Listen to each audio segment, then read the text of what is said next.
At its absolute peak, the United States Navy was not just the most powerful fleet in history. It was something genuinely without precedent, a force so large, so capable, and so thoroughly built around offensive naval power that no other nation came close to challenging it. And yet, decades later, the Navy that once counted nearly 7,000 ships on its roster now fields fewer than 220 battle force warships. China, a country that barely registered as a naval power within living memory, now operates a larger surface fleet. Maintenance backlogs have grown so severe that entire classes of ships are being cannibalized for spare parts. Operational availability collapsed to 36% in a single fiscal year. The ships exist on paper. The readiness, increasingly, does not. That gap between the image of American naval supremacy and the operational reality quietly eroding beneath it is exactly what this video is about. Here is the mystery worth sitting with. This did not happen because of a defeat. The United States Navy was never sunk in battle, never humiliated in a fleet engagement, never forced by a rival into a corner from which it could not recover. It was not stripped by treaty, not defunded after a catastrophic war, not dismantled by a hostile government. By almost every conventional measure of prestige, carrier strike groups, nuclear submarine numbers, technological sophistication, global basing, it still looks dominant. Naval officers speak with confidence. Defense budgets remain enormous. The flags keep flying. And yet the decay is real, and it has been building for decades. To understand how this happened, you have to trace a chain of decisions, each one rational in isolation, each one contributing to a structural problem that became harder to reverse with every passing year. This video will cover all of it. We will start with the 1945 peak. The wartime industrial machine that produced a fleet unlike anything the world had ever seen. Then we will look at what post-war victory actually did to that fleet, because triumph, it turns out, is one of the most effective engines of military drawdown ever devised. From there, we will follow the Cold War strategic pivot that replaced mass with precision and surface combatants with nuclear submarines, a shift that made enormous strategic sense at the time and quietly hollowed out the shipbuilding and maintenance infrastructure that kept large fleets operational. Then we get to the part that rarely makes headlines, the industrial erosion, the collapse of the shipyard workforce, the maintenance backlogs that have compounded year after year until they represent something closer to a systemic failure than a temporary inconvenience. And finally, the comparison that the Navy would prefer to avoid: China's shipbuilding industry, operating at a capacity estimated to be 230 times that of the United States, turning out warships at a rate that has already pushed the People's Liberation Army Navy past the American battle force count. None of this happened because of one decision. No single Secretary of Defense, no single budget cycle, no single strategic doctrine caused this. What you will see instead is a pattern, a repeating tendency to make short-term trade-offs that deferred costs, reduced numbers, and concentrated capability in fewer and fewer hulls. Every cut seemed defensible. Every retirement of older ships seemed like modernization. Every decision to invest in quality over quantity seemed like strategic wisdom.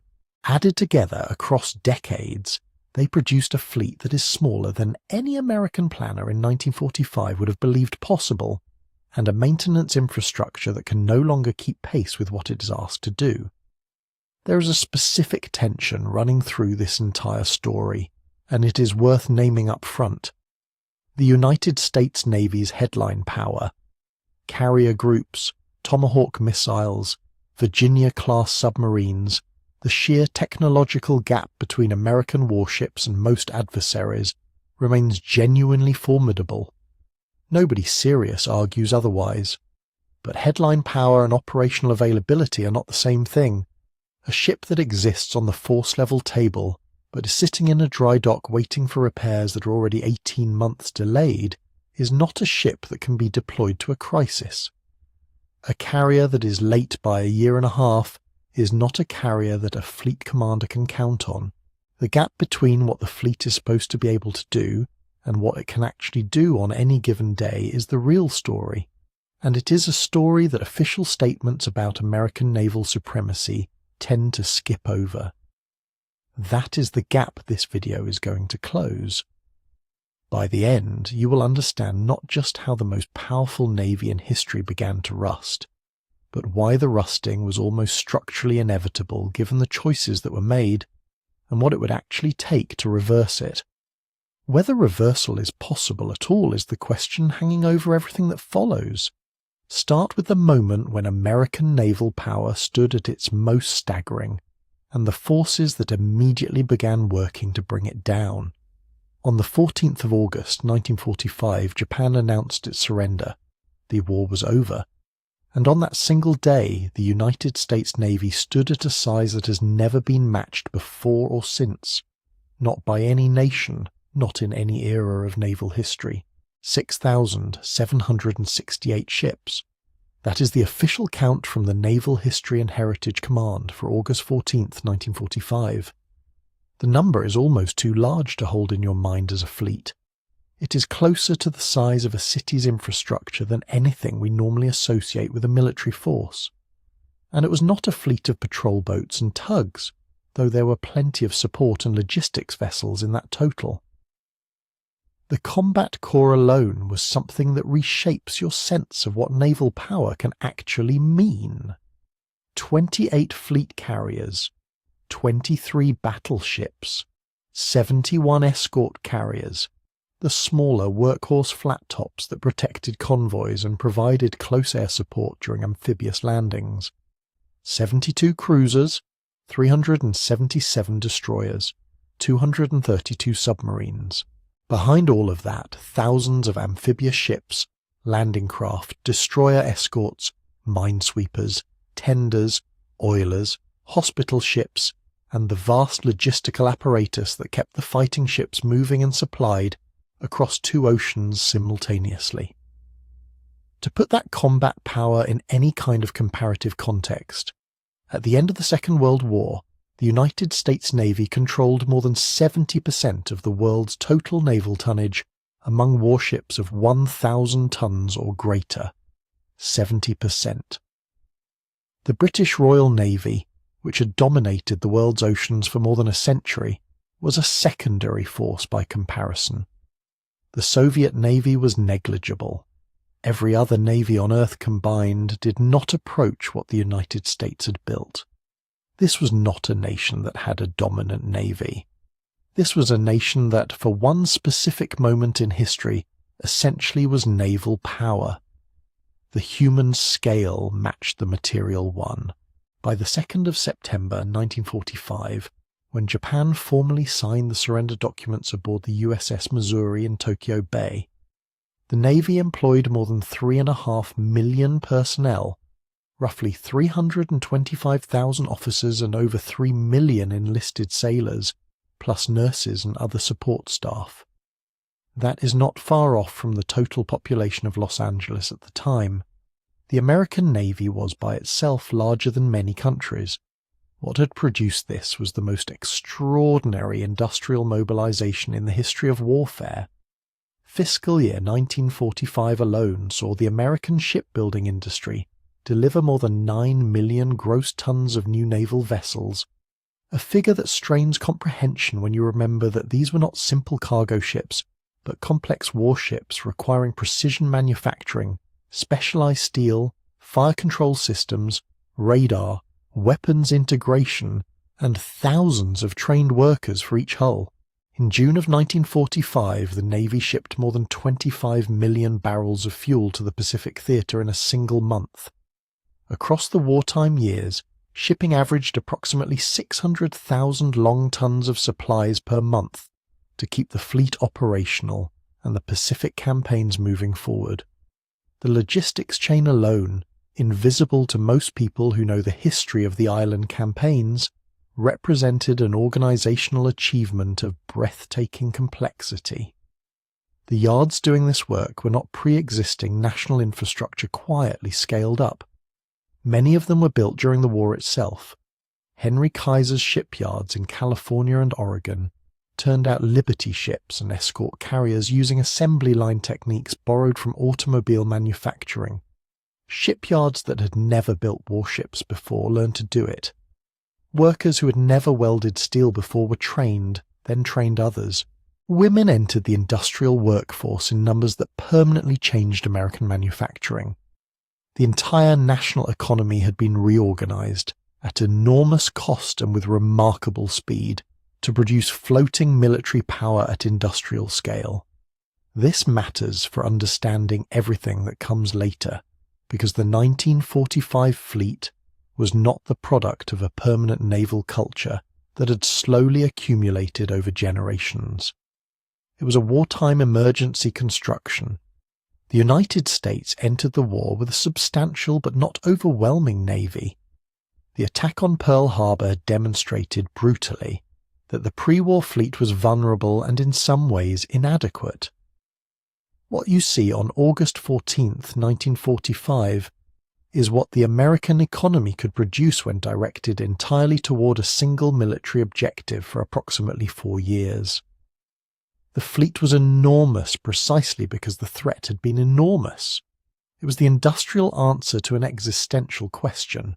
Understanding that origin is critical because it explains something that is often misread in the post-war narrative. The 1945 Navy was always going to shrink. It had been built for a specific emergency, and when that emergency ended, the logic of maintaining 6,000 plus ships evaporated almost immediately. No peacetime budget could support it. No peacetime threat justified it.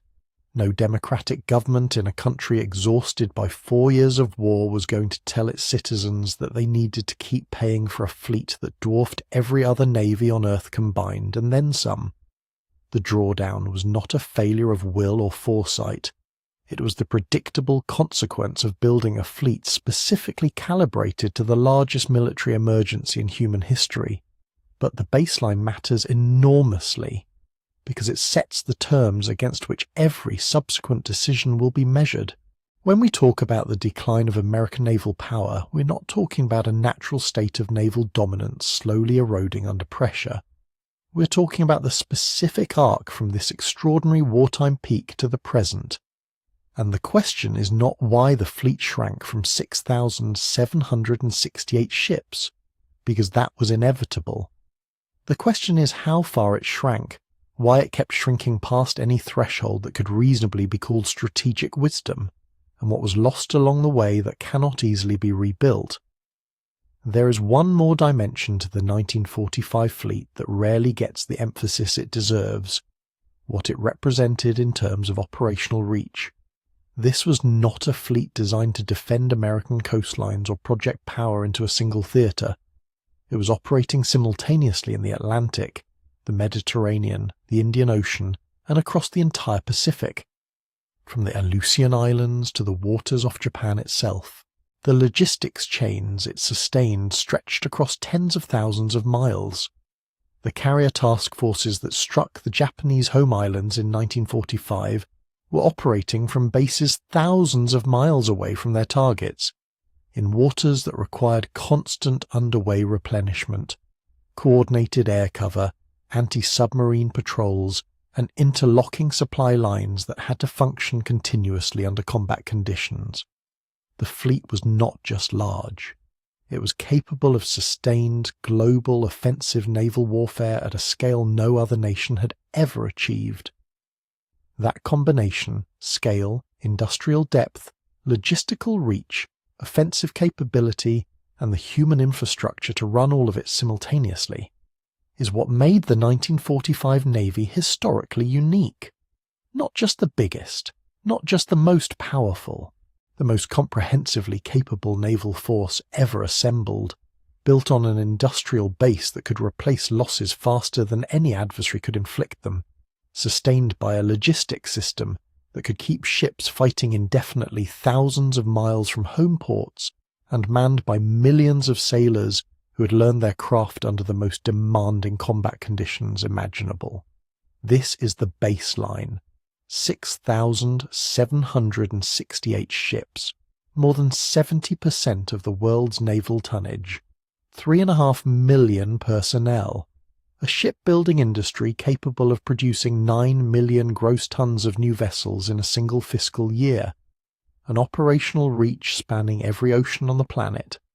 Measure every subsequent decline against that number, not because it was realistic to maintain that peak where it never was, but because the distance between where the Navy stood in August 1945 and where it stands today tells you something important about what was lost, what was deliberately discarded, what was neglected, and what turned out to be much harder to rebuild than anyone anticipated when the decisions to draw down were being made.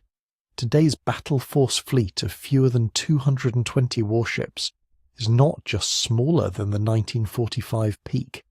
It is smaller than almost any military planner of that era would have set as a minimum floor for national security in a genuinely competitive world. The fleet that emerged from the Second World War was a product of emergency. What happened to it afterward was a product of choices. Some of those choices were unavoidable, some were defensible given the strategic context of their time, and some, viewed from the present, look like exactly the kind of decisions that seemed reasonable in isolation and proved ruinous when added together over decades. The first and most powerful force that began working against the 1945 fleet was not a rival navy, not a hostile government, not a budget crisis. It was victory itself. Victory is a strange thing to sustain against. You can plan for adversity. You can budget for threats. But the moment a war ends and the existential pressure lifts, every force in a democratic society, public opinion, congressional priorities, economic exhaustion, simple human relief, pushes in the same direction. Bring the people home. Stop spending the money. Let the country breathe. Within months of Japan's surrender, that pressure became irresistible. Sailors who had survived the Pacific campaigns were not asking for extended tours of duty aboard ships they no longer needed to crew. Families wanted their sons and husbands back. Congress was hearing from constituents who had spent 4 years rationing, working double shifts, and accepting wartime taxes that they had been told were temporary. The peace dividend was not a political abstraction. It was a promise, and the American public intended to collect on it. The numbers moved with striking speed. By mid-1945, the Navy employed roughly 3.4 million personnel. Within a single year, that figure was cut to approximately 1.5 million, a reduction of more than half in 12 months. Think about what that means operationally. Ships do not sail themselves. Every vessel you cannot crew is a vessel you cannot deploy, cannot maintain, and cannot justify keeping in commission. The personnel collapse and the fleet collapse were not separate events. They were the same event viewed from two different angles. The Navy's own post-war planners understood this and had actually prepared for it. Their internal disposition framework was remarkably clear-eyed. Of the wartime fleet, roughly 30% would remain on active duty. 50% would be placed in reserve, mothballed, preserved against future need, kept in a state where they could theoretically be reactivated. The remaining 20% would be scrapped outright. By the end of 1946, the target was approximately 1,079 active duty warships, a number that still represented enormous naval power by any historical standard outside of the wartime peak itself, but which was a fraction of what had been commissioned just a year before. The scrapping decisions were not arbitrary. Many of the ships being decommissioned were already obsolete before the ink on the surrender documents was dry. The standard-type battleships that had formed the backbone of the pre-war battle line had spent most of the conflict doing shore bombardment and convoy escort, roles that aircraft carriers and submarines had rendered secondary. The escort carriers, those 71 workhorse flat tops, were wartime emergency constructions built on merchant hulls, never designed for sustained peacetime service and increasingly irrelevant to the strategic environment that was already taking shape. Keeping them in commission would have been expensive, manpower-intensive, and strategically pointless. Scrapping them was not negligence, it was sound resource management. There was also a harder strategic calculation buried inside the demobilization plan. If the Navy had tried to retain too many obsolete vessels on active duty, it would have created what planners called a block obsolescence problem, a situation where, a decade or two later, an entire generation of aging hulls would all require replacement simultaneously, overwhelming the shipbuilding industry and the defence budget in a single wave. Better to make the cuts deliberately, discard the classes that had no long-term value, and concentrate resources on maintaining a modern, capable core. The idea was to trade mass for quality, to shift from a fleet designed to overwhelm through sheer numbers to one designed to project selective, concentrated power. What that core looked like was already being shaped by the strategic realities of the emerging Cold War. Fleet carriers were the centerpiece, not the escort carriers of convoy duty, but the large modern fleet carriers that could project air power across oceanic distances. Fast destroyers provided screening and anti-submarine warfare capability, and increasingly, the planners' attention was turning towards submarines, because the atomic age had arrived, and nuclear weapons were going to change the fundamental logic of deterrence in ways that nobody had fully worked out yet, but everyone understood would be profound. This is where the story gets genuinely complicated, and where it is important not to oversimplify what was actually happening in the late 1940s. The public understood the demobilization as a peace dividend. The war was won, the threat was gone, the country could now afford to relax. But inside the Pentagon and the State Department, and the emerging national security apparatus, a very different picture was forming. The Soviet Union had not demobilized in the same way. Soviet ground forces in Europe remained at wartime strength. Soviet intelligence operations were expanding. In 1949, the Soviets would test their own atomic bomb, collapsing the American nuclear monopoly years earlier than most analysts had predicted. In 1950, North Korean forces would pour across the 38th parallel, and suddenly the United States would find itself at war again, scrambling to reconstitute military capacity that had been deliberately reduced just 5 years earlier. The tension between public expectations and strategic reality was real, painful, and never fully resolved. Americans who had been told that victory meant peace found themselves living through something that was neither war nor peace, a permanent grinding competition with a rival superpower, conducted through proxy conflicts, nuclear standoffs, intelligence operations, and alliance management, all of which required maintaining a continuous military posture that was expensive by peacetime standards, even if it was small by wartime ones. The peace dividend kept getting deferred. The demobilization that had seemed so rational in 1945 kept bumping up against a world that refused to cooperate with the assumption that the hard part was over. What the Navy emerged with from this process was something genuinely different from what had existed before, not just smaller, but structurally reorganized around a different theory of naval power. A modern carrier battle group built around a fleet carrier with its air wing, its destroyer screen, and its submarine escorts could project more usable military power than a dozen obsolete battleships and 50 escort carriers that no longer had a mission. Quality over quantity was not a rationalization. It was, at the time, a defensible strategic logic.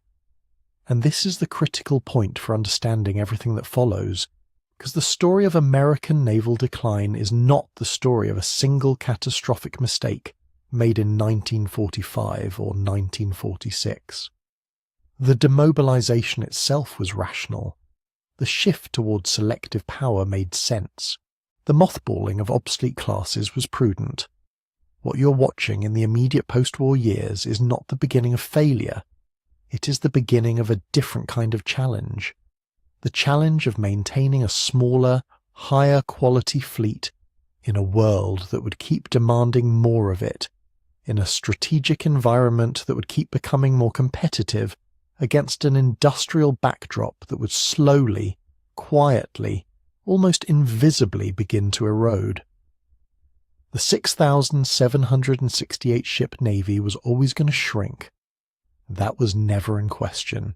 The question, the one that takes decades to fully answer, is whether the institutions, the shipyards, the skilled workforce, the maintenance infrastructure, and the strategic culture that produced that fleet were preserved alongside the ships that survived the drawdown, or whether they were allowed to quietly decay along with the hulls that were mothballed in long rows off the California coast, sitting in the still water, slowly going to rust. The reduction was not the failure. The failure was something subtler, something that accumulated in the years and decades after the rational cuts had already been made, something built from 1,000 individual decisions that each seemed defensible in isolation and proved devastating in combination. To understand that failure, you have to follow the fleet into the nuclear age, where the logic of mass gave way entirely to the logic of deterrence, and where the very idea of a large surface navy began to seem, to some, like a relic of a war that was already over. The nuclear age did not arrive gently. It arrived with 2 cities erased in 3 days, and it immediately forced every military planner on Earth to ask the same uncomfortable question. If one weapon can do what took thousands of ships and millions of men to accomplish before, what exactly is a navy for? The answer the United States settled on was not simple, and it was not immediate. It evolved across roughly 2 decades of institutional argument, strategic experimentation, and hard lessons drawn from conflicts that kept refusing to fit the theories designed to explain them. But the direction of travel was clear from almost the beginning. The fleet would not be rebuilt in the image of 1945.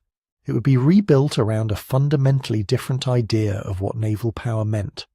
Start with the carriers. The battleship admirals of the pre-war era had spent decades defending the proposition that heavy guns firing large shells at long range were the decisive instrument of sea control. Pearl Harbor settled that argument overnight. Not because battleships stopped being useful. They continued doing useful work in shore bombardment roles throughout the Pacific Campaign, but because carriers demonstrated something that no amount of doctrinal argument could replicate: the ability to project lethal force hundreds of miles beyond the visual horizon, to strike targets on land and at sea with a flexibility and range that gun systems simply could not match. By the time the war ended, the carrier was not just the centerpiece of American naval power. It was the proof of concept for a completely different theory of what naval strength meant: reach, not mass, precision, not volume. Then came the submarines, and with them the nuclear revolution in its most strategically consequential form. The USS Nautilus, commissioned in 1954, was the first nuclear-powered submarine, and what it represented was not just a technological achievement, it was a strategic rupture. A nuclear-powered submarine does not need a surface to recharge batteries. It does not need to breathe. It can maintain speeds above 20 knots indefinitely, operating at depths that make detection extraordinarily difficult, ranging across entire ocean basins without the logistical trail that surface ships require. When you combine that platform with ballistic missiles, first Polaris, then Poseidon, then Trident, you have created something with no real precedent in the history of warfare: a mobile, hidden, virtually invulnerable launch platform capable of destroying entire cities from beneath the ocean's surface. The Ohio-class ballistic missile submarines that eventually emerge from this lineage represent perhaps the most concentrated expression of strategic power ever built. 14 boats, each carrying 20 Trident II missiles, each missile capable of delivering multiple independently targetable warheads to ranges exceeding 4,000 miles. The deterrent mathematics are staggering. And because these submarines operate continuously on patrol, cycling through rotations that keep a significant fraction of them at sea at any given moment, the deterrent is not just powerful, it is persistent, survivable, and credible in a way that land-based systems, vulnerable to a first strike, can never quite match. Alongside the ballistic missile submarines, the Navy developed a growing fleet of nuclear-powered attack submarines. The Los Angeles class, eventually succeeded by the Virginia class, optimized for hunting enemy submarines, striking land targets with cruise missiles, and conducting the kind of covert intelligence operations that never appear in official press releases but shape strategic outcomes continuously. Today, roughly 40 Virginia-class attack submarines are either commissioned or under construction, each equipped with 12 vertical launch system tubes or the newer Virginia payload tubes that dramatically expand strike capacity.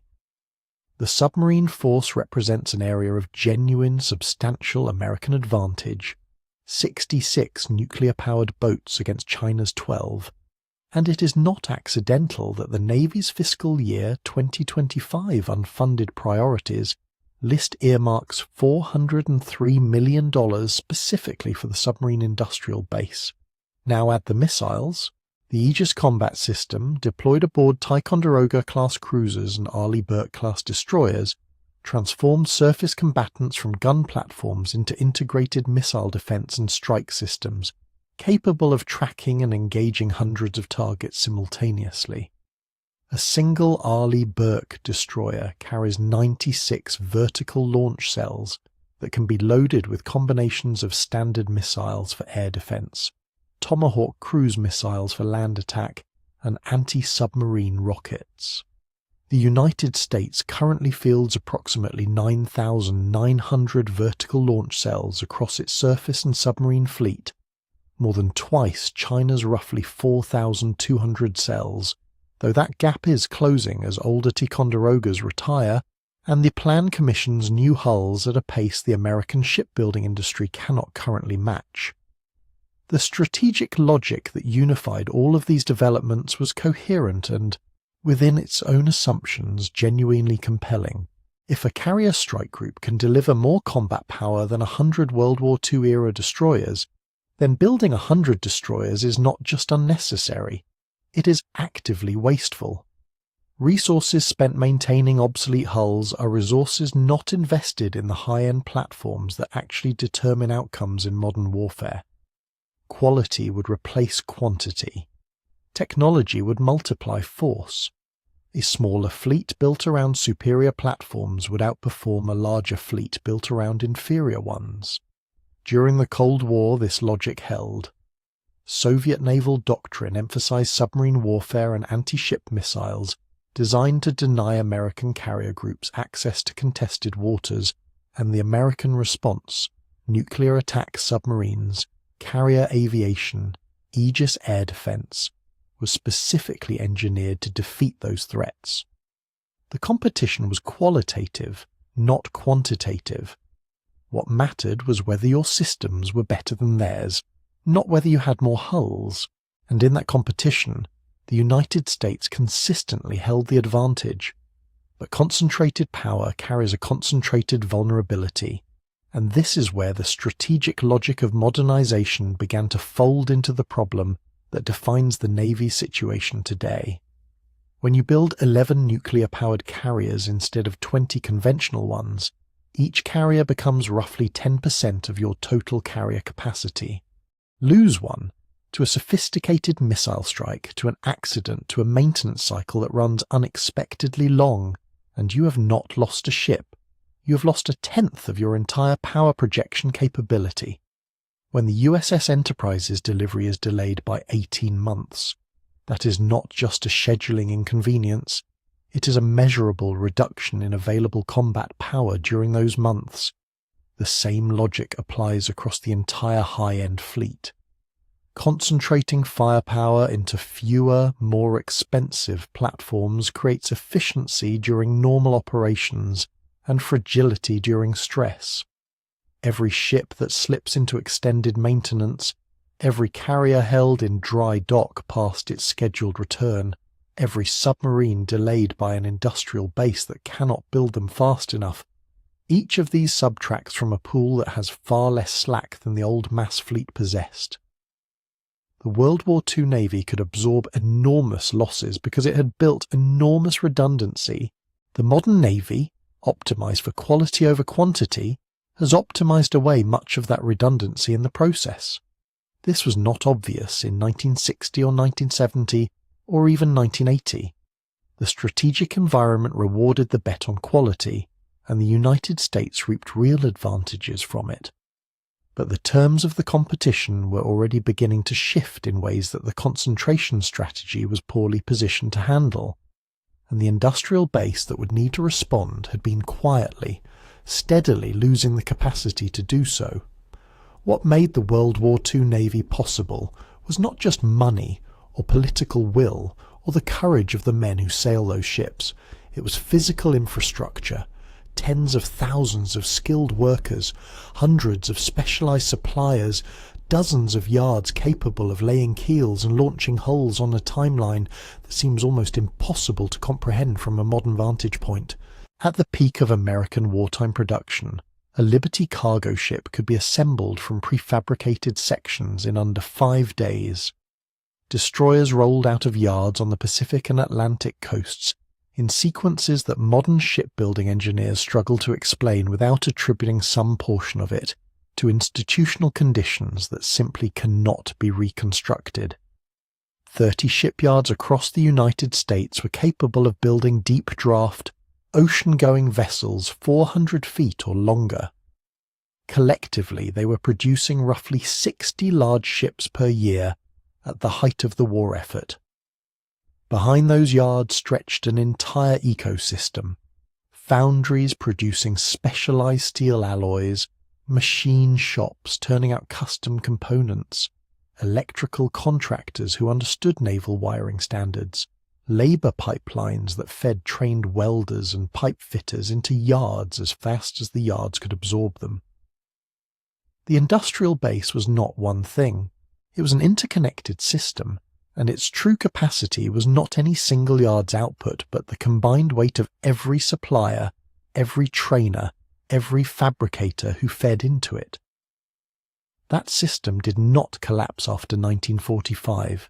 It eroded, slowly, persistently, and in ways that each seemed individually defensible, but together produced a structural transformation that would take decades to fully register.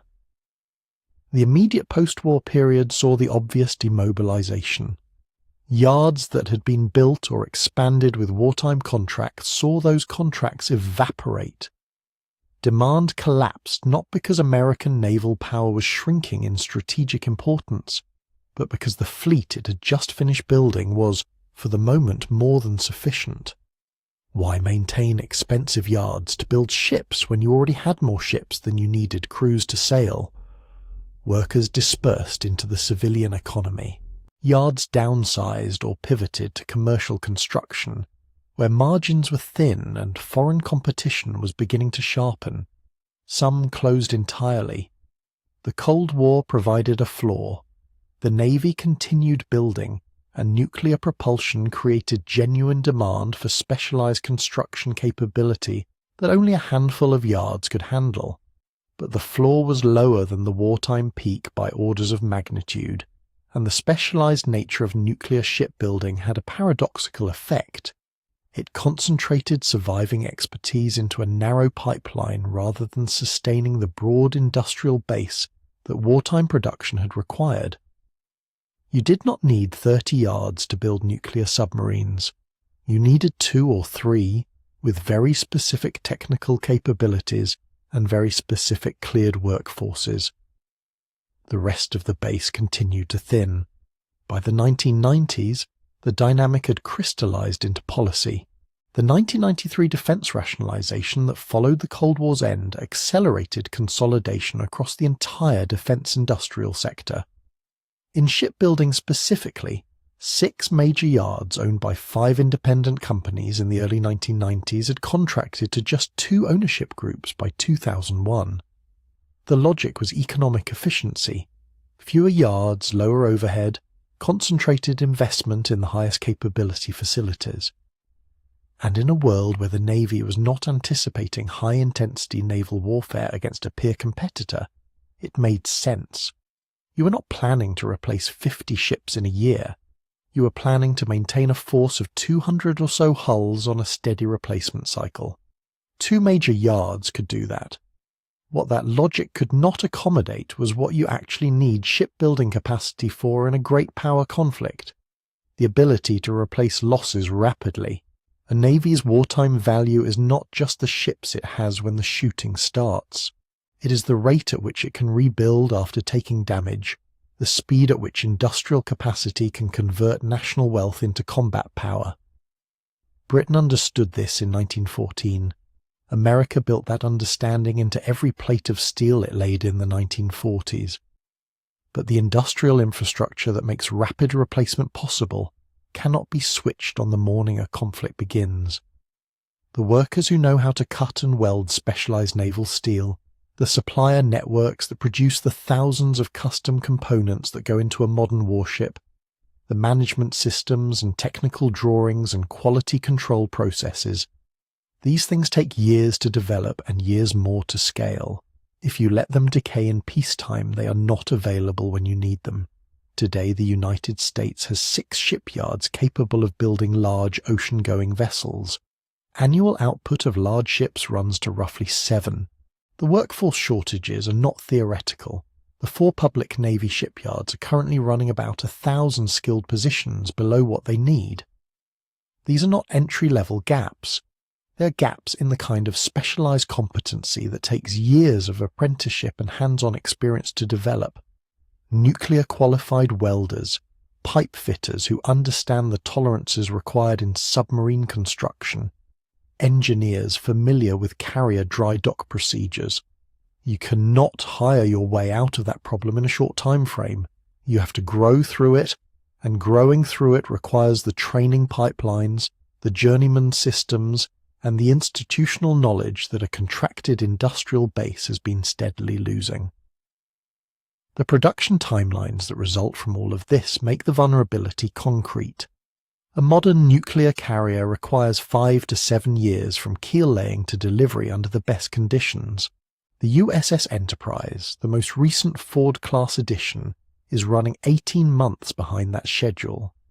A Virginia-class submarine takes roughly 7 years to build.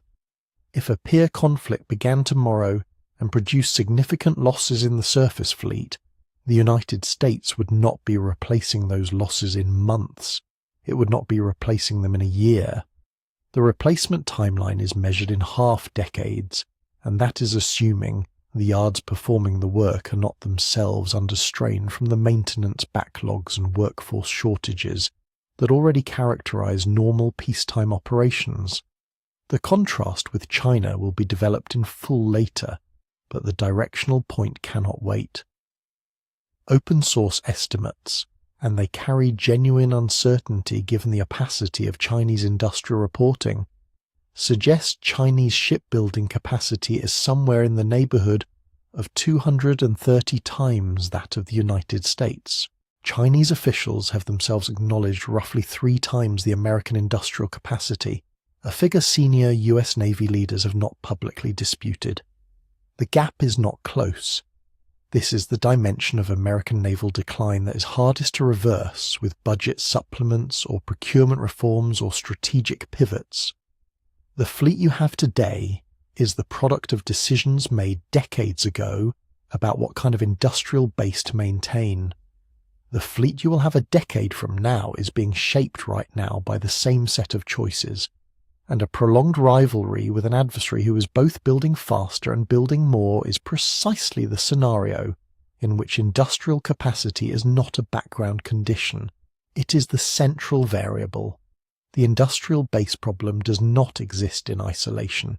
It compounds a second structural vulnerability that the Navy built into itself deliberately, through decades of considered choices in pursuit of something that made complete sense at the time. The idea that fewer, better ships were worth more than many cheaper ones. It is a seductive logic. A single nuclear carrier does project power that no collection of smaller vessels can replicate. A guided missile destroyer carrying dozens of vertical launch cells represents a concentration of firepower that previous generations of naval planners could not have imagined on a single hull. The technology is genuinely extraordinary, and through most of the post-Cold War period, the strategy built around these platforms worked. American carrier strike groups moved through waters where no adversary could credibly contest them. The fleet's qualitative superiority was so pronounced that its numerical limits rarely registered as a problem, but a fleet optimized for qualitative dominance in an uncontested environment carries hidden fragility inside that visible strength. The fragility is not in the ships themselves, it is in the mathematics of how few of them there are and how much each one is asked to do. From 6,768 ships at the end of World War II, the United States Navy has contracted to a battle force inventory of roughly 219 warships today. Within that number, the platforms actually responsible for projecting power and presence are startlingly concentrated. 11 nuclear-powered aircraft carriers, approximately 73 guided missile destroyers, around 12 amphibious assault ships, 66 attack submarines. That is the spine of American global naval presence. Each of those hulls carries a disproportionate share of strategic weight, and any ship that is not available, whether due to maintenance, damage, or scheduling, creates a gap that the fleet has limited capacity to absorb. The carrier situation illustrates the problem with uncomfortable clarity. 11 carriers sounds like a substantial force until you account for what keeping 11 carriers operational actually requires. Any carrier coming out of a deployment cycle needs a maintenance period. Any carrier undergoing significant work is not available for tasking. Major availabilities stretch far longer than planned. The USS George H.W. Bush's docked availability ballooned from a planned 10 months to 28 months, a representative example of a pattern that appears throughout the surface fleet. When you factor in ships in extended maintenance, ships working up to deployment certification, and ships cycling through post-deployment recovery, the number of carriers genuinely available for worldwide commitments at any given moment shrinks dramatically. In 2022, by some estimates, as few as 5 carriers were truly deployable for global missions, 11 ships on paper, 5 ships in reality. That is the ratio that operational planning has to actually work with. The destroyers face the same pressure from a different angle. Guided missile destroyers are the workhorses of the modern surface fleet, tasked with anti-submarine warfare, ballistic missile defense, surface strike, and escort simultaneously. 73 destroyers spread across carrier strike groups, independent deployments, and the full scope of American global commitments means the average hull is being pulled in multiple directions constantly. When a destroyer is unavailable, the mission it would have covered does not disappear. It shifts onto another ship, which shortens the interval before that ship also needs extended maintenance. The burden accumulates progressively, and the fleet size provides no slack to absorb it. The operational tempo data makes this concrete. In 2020, US carriers collectively logged 855 days at sea.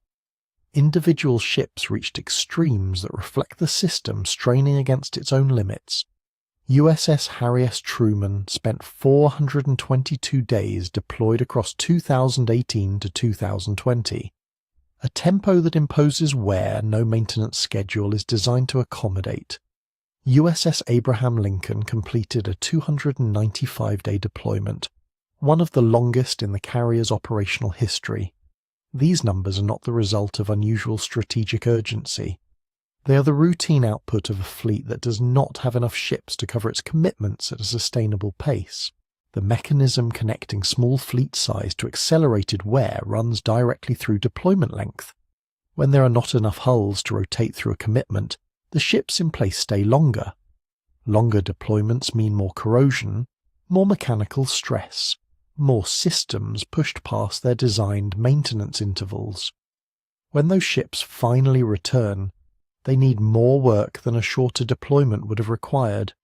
That work takes longer, which means the ship is unavailable longer, which means the ships still deployed stay out even longer to cover the gap.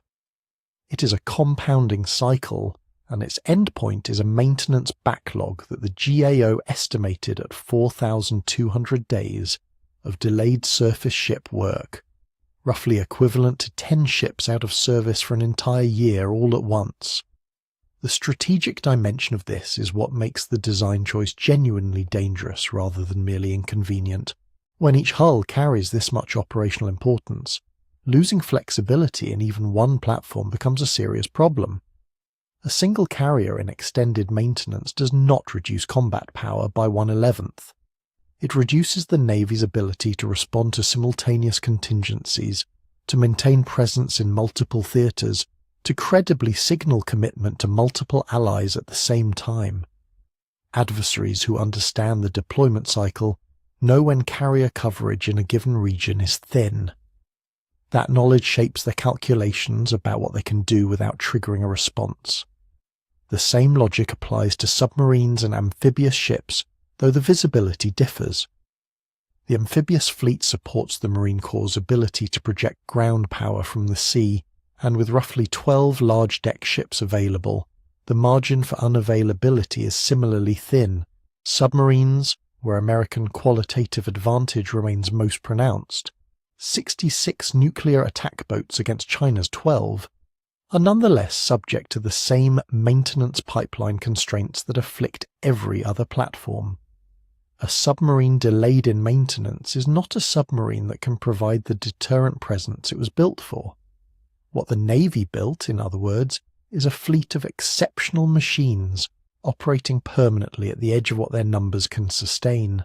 The ships are capable enough to cover the requirements in most individual instances, but the system has no resilience. There is no reserve to draw on when circumstances exceed the average. There is no bench of available hulls to fill in when a major platform falls behind schedule. Every ship matters too much to lose, which means every ship is always needed, which means no ship ever has enough time to fully recover before it is needed again. This is the hidden fragility inside visible strength. Not weakness in the weapons, not failures of training, not inadequate technology, but a structural brittleness that emerges from asking a small number of irreplaceable ships to carry commitments designed for a much larger fleet. The math of that mismatch does not show up dramatically on any given day. It accumulates in maintenance logs, in availability statistics, in the quiet gaps where presence used to be. And the accumulation, as the next layer of evidence will show, has now reached a point where the numbers cannot be ignored. The numbers cannot be ignored because a federal watchdog finally put them on paper in terms impossible to wave away. In January 2023, the Government Accountability Office released a review covering 151 US combat surface ships, and what it found was not a warning about a future problem. It was a diagnosis of a crisis already in progress. 4,200 days. That is the total volume of delayed maintenance that had accumulated across the surface fleet at the time of the review. The figure is large enough that it requires translation to land properly. 4,200 days of delayed maintenance means, in concrete operational terms, approximately 10 ships being completely out of service for an entire year simultaneously. Not ships that are slower than they should be. Not ships running with minor deficiencies. 10 ships gone from the available force for 12 months straight. In a fleet of 219 warships where every hull matters, that is not a rounding error. That is a wound. And critically, this backlog was not the result of a single catastrophic event or a sudden budget collapse. It was the product of a system grinding away at itself gradually, over years, under the accumulated stress that the previous section traced through deployment tempo, hull counts, and the compounding logic of too few ships covering too many commitments. The GAO was not reporting a new problem. It was measuring how far an old problem had grown. The availability figures translate the backlog into operational language. In fiscal year 2022, the Navy's operational availability rate for surface ships fell to 36%. That number deserves to sit for a moment before moving past it. Operational availability means the fraction of the fleet that can actually deploy and fight when ordered to. At 36%, fewer than 4 ships in every 10 were genuinely ready for tasking. The year before, that figure had been 44%, itself far from impressive, but at least in a different category. Dropping 8 percentage points in a single fiscal year is not a statistical fluctuation. It is a system deteriorating faster than it is being repaired. What makes 36% particularly alarming is that it represents ships that exist. They are on the official roster. They appear in the Navy's order of battle. They contribute to the headline count that gets cited in congressional testimony and budget requests. But the gap between ships that exist on paper and ships that can execute a mission on a given day is precisely the gap that adversaries plan around. A ship that is operationally unavailable offers no deterrent value. It cannot be surged to a crisis. It cannot show a flag in a contested strait. It cannot contribute to a strike package or screen a carrier. Its presence in the inventory is real. Its contribution to combat power is zero. The cannibalization data tells a companion story about what happens inside a fleet under this kind of sustained pressure. From fiscal year 2011 through 2021, the GAO documented rising rates of cannibalization across every ship class it tracked: cruisers, destroyers, amphibious assault ships, littoral combat ships. Cannibalization in naval maintenance means removing working parts from one vessel to keep another operational. It is the material equivalent of a ship eating itself. A destroyer in port having a component stripped to keep a deployed destroyer running is not a sign of an efficient supply chain. It is a sign that the supply chain has failed and the fleet is improvising around that failure. Every cannibalization event creates a second maintenance problem to solve the first one, and the ship that donated the part now has its own casualty added to the pile. The casualty report counts followed the same trajectory upward. Casualty reports document systems aboard ships that have failed or degraded below operational standards. Rising casualty counts across every ship class, sustained over an entire decade, do not indicate bad luck or isolated incidents.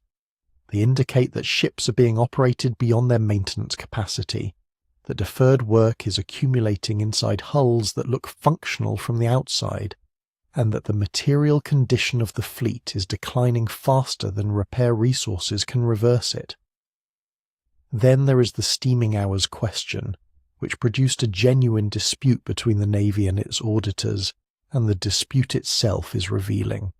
Steaming hours measure how much time ships spend with their propulsion plants running, a direct proxy for how much of the fleet is actually at sea doing useful work. Over the decade covered by the GAO review, steaming hours declined. The Navy's explanation was that the drop reflected budget-driven fuel constraints and efficiencies in how missions were sequenced, not any loss of genuine capability. The GAO rejected that framing directly and explicitly. Falling steaming hours, the auditors argued, do not indicate that ships are accomplishing the same work in less time. They indicate that ships are spending less time at sea, conducting fewer exercises, accumulating less proficiency, and delivering less operational output than the roster suggests they should. The distinction matters strategically because it goes to the heart of how readiness gets assessed.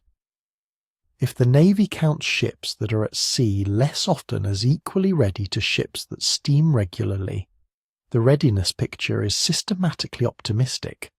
And systematic optimism in fleet assessment is exactly how a crisis becomes invisible until it is too late to correct cheaply. The GAO pushed this point further by noting that the Navy had not been fully tracking its own operational and material availability metrics with the rigour required to accurately assess what the fleet could actually do. In other words, the oversight mechanism that should have caught the deterioration earlier was itself compromised. The instruments were not calibrated, the readings were unreliable, and without reliable readings, the decisions feeding money, manpower and maintenance priority into the system were being made against an incomplete picture of how bad the situation had become.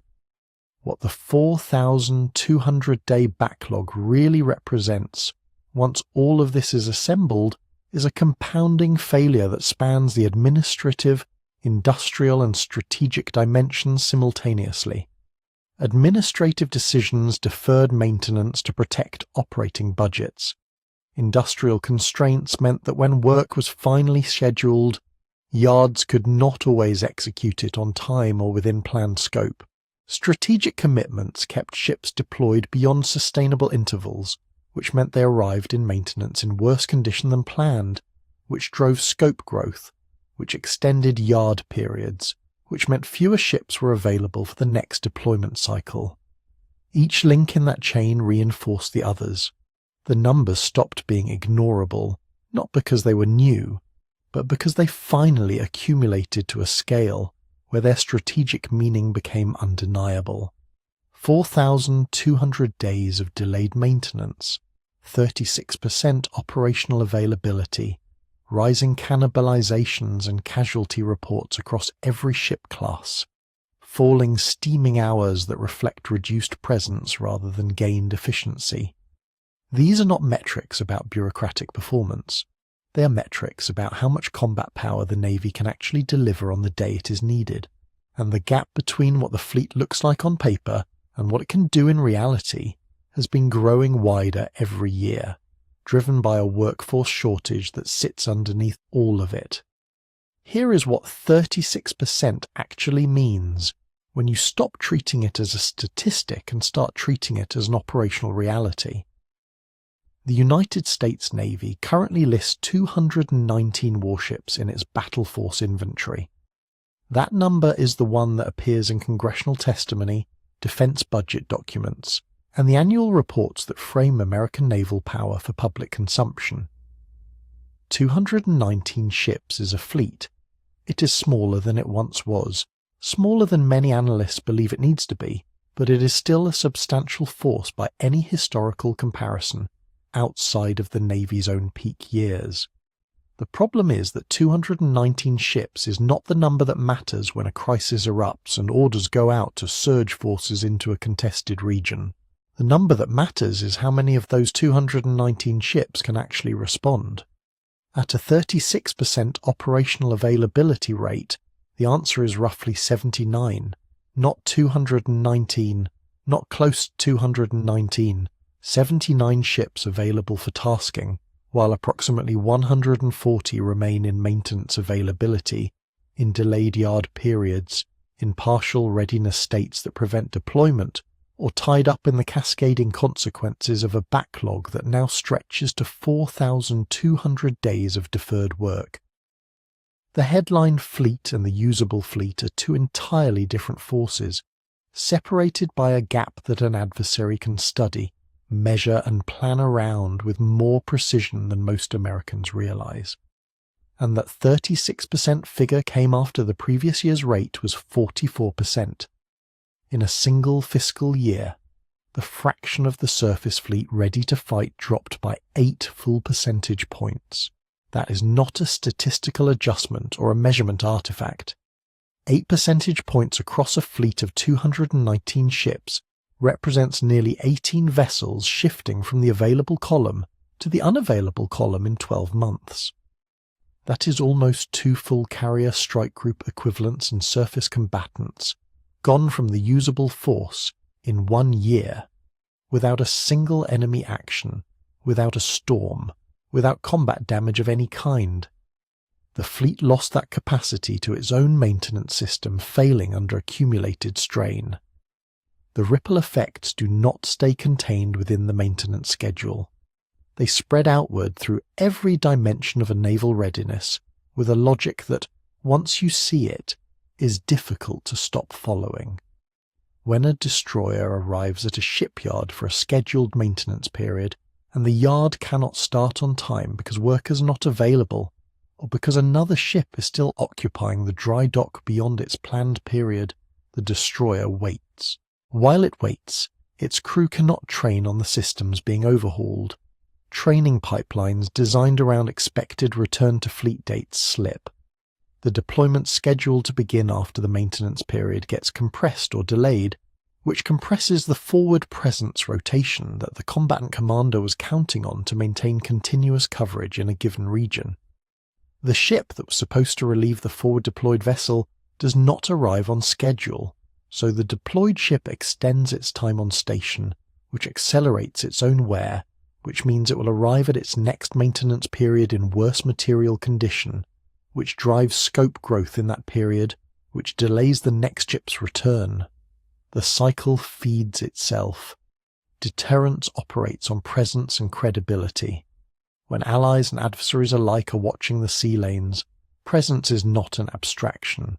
It is a ship in a strait, a carrier in a sea, a destroyer conducting a freedom of navigation operation on schedule, reliably, year after year. Deterrence is the accumulated credibility of showing up. When maintenance delays compress deployment schedules and reduce the number of ships available for forward presence, the signal sent is not just logistical, it is strategic. Gaps in coverage are visible to intelligence services that track ship movements. Delays in surge response are calculable from known maintenance schedules. The credibility of a deterrent force is not simply a function of how many weapons it possesses. It is a function of how quickly those weapons can be brought to bear, and right now the answer to that question is more uncertain than at any point in recent decades. There is a particular way that a navy can appear powerful in charts while struggling to generate usable force, and the United States Navy is currently demonstrating it. The order of battle lists 219 ships. The fleet includes 11 carrier strike groups. The Navy operates the most capable nuclear submarines in the world and holds a commanding lead in vertical launch system cells, the measure of missile firepower that matters most in modern naval combat. None of that is false. All of it is real capability that no other navy on Earth can match component for component. But capability that is locked inside a maintenance backlog is not available capability. A Tomahawk missile aboard a cruiser sitting in a delayed dry dock period does not complicate an adversary's planning. A destroyer whose propulsion casualty has been on an open report for months is not a deterrent. The gap between what is owned and what is deployable is where strategy lives, and right now that gap is alarmingly wide.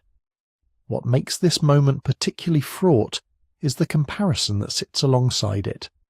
The People's Liberation Army Navy now fields 234 warships to the United States Navy's 219, and behind those ships sits a shipbuilding industrial base estimated at roughly 230 times the capacity of America's. China can build and repair ships at approximately 3 times the rate the United States currently manages. That asymmetry does not simply mean China can field more ships over time. It means that the maintenance problem affecting American readiness has no equivalent on the Chinese side. When a planned vessel needs repair, the industrial capacity to execute that repair quickly exists at a scale that makes American shipyard backlogs look structurally different in kind, not just in degree. An adversary that can surge repair capacity as readily as it surges construction capacity is an adversary whose available fleet more closely tracks its nominal fleet than the US Navy's currently does. The question that now hangs over American naval strategy is not whether this state of affairs is sustainable. It demonstrably is not. The question is how long a force can operate with 36% of its nominal strength genuinely available before the disconnect between the paper fleet and the usable fleet forces a fundamental reconsideration of strategy itself. The commitments the Navy is currently assigned, covering the Western Pacific, maintaining Atlantic presence, supporting operations in the Middle East, sustaining alliance relationships across the Indo-Pacific, were designed around assumptions about available force that a 36% availability rate cannot support. Something eventually has to give, and the choice of what gives, made deliberately or made by default through exhaustion, will redefine American sea power in ways that no budget document or fleet architecture plan has yet officially acknowledged. The maintenance crisis is not separate from strategy. It is becoming strategy, whether the strategists intend it or not. Behind every delayed carrier, every submarine that sits waiting for a berth, every destroyer cycling through an extended maintenance period, there is a more fundamental problem than steel, or funding, or scheduling software. There is a missing person. Specifically, there are roughly 1,000 missing people, and the compounding consequence of their absence is reshaping the operational capacity of the most technologically advanced navy in the world. The United States operates 4 public shipyards: Portsmouth, Puget Sound, Norfolk, and Pearl Harbor. These are not commercial facilities that can be redirected from one product to another based on market signals. They are specialized federal installations built to handle the most demanding maintenance work in existence: nuclear-powered warships. The workforce that keeps them functional is not interchangeable with any other industrial labor pool.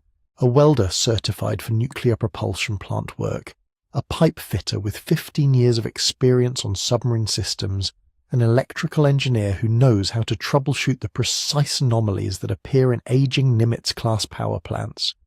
These are not people who can be replaced by posting a job listing. They represent the accumulated output of apprenticeship programs, certification pipelines, and years of supervised on-the-job experience that cannot be compressed regardless of how much money Congress allocates in a given fiscal year. That distinction between money and capacity is the core of the problem. Budget increases can fund new positions. They cannot instantly create the people qualified to fill them. Specialized trades in naval shipyards typically require multi-year apprenticeships before a worker reaches full certification. An experienced pipe fitter does not appear in the workforce because the defense budget grew. They appear because someone recruited and trained them 4 or 5 years ago, supervised their development through progressively complex assignments, and carried them through a certification process that has no shortcut. The gap between appropriating funds and having a qualified worker standing at a workstation with tools in hand is measured in years, not months. The Navy's 4 public yards entered fiscal year 2023 approximately 1,000 skilled workers short across trades, engineering, and technical roles. That number, which appears in defense reporting and congressional testimony with quiet consistency, translates directly into the delays that erode readiness figures. When a carrier arrives for a planned maintenance period and the yard lacks sufficient certified welders to execute structural work concurrently with propulsion plant overhaul, the period extends. When it extends, the ship's return to fleet date slips. When it slips, the deployment that was planned around that return date compresses or shifts, and the rotation of forces that Pacific commanders depend on for sustained forward presence becomes unreliable. The 1,000-worker shortfall is not an administrative gap. It is a strategic constraint that propagates forward through every operational schedule the Navy tries to hold. The carrier numbers make this concrete. Between fiscal year 2015 and fiscal year 2019, aircraft carriers experienced average maintenance delays of 113 days. That is not a rounding error in a schedule. That is nearly 4 months per ship per maintenance period, accumulated across the fleet's most powerful and irreplaceable assets. USS Enterprise, the newest Ford-class carrier and CVN-80, is currently running 18 months late on delivery, with Navy officials pointing specifically to labour shortages alongside pandemic disruptions and supply chain strain. A carrier that is 18 months late is not simply a ship that has not arrived yet. It is a gap in the force structure that every operational plan built around its projected availability has to absorb or accommodate, often by extending the service of older hulls already past their planned retirement points, or by reducing coverage in regions the carrier was supposed to serve. The submarine problem may be even more acute, because submarines are where American naval advantage is most concentrated and most dependent on sustained industrial throughput. Over the same period, carriers averaged 113-day delays. Submarines averaged 225 days of maintenance overrun per period, more than 7 months of delay per boat per maintenance cycle in the most strategically critical segment of the fleet. And the workforce demands for the future are staggering.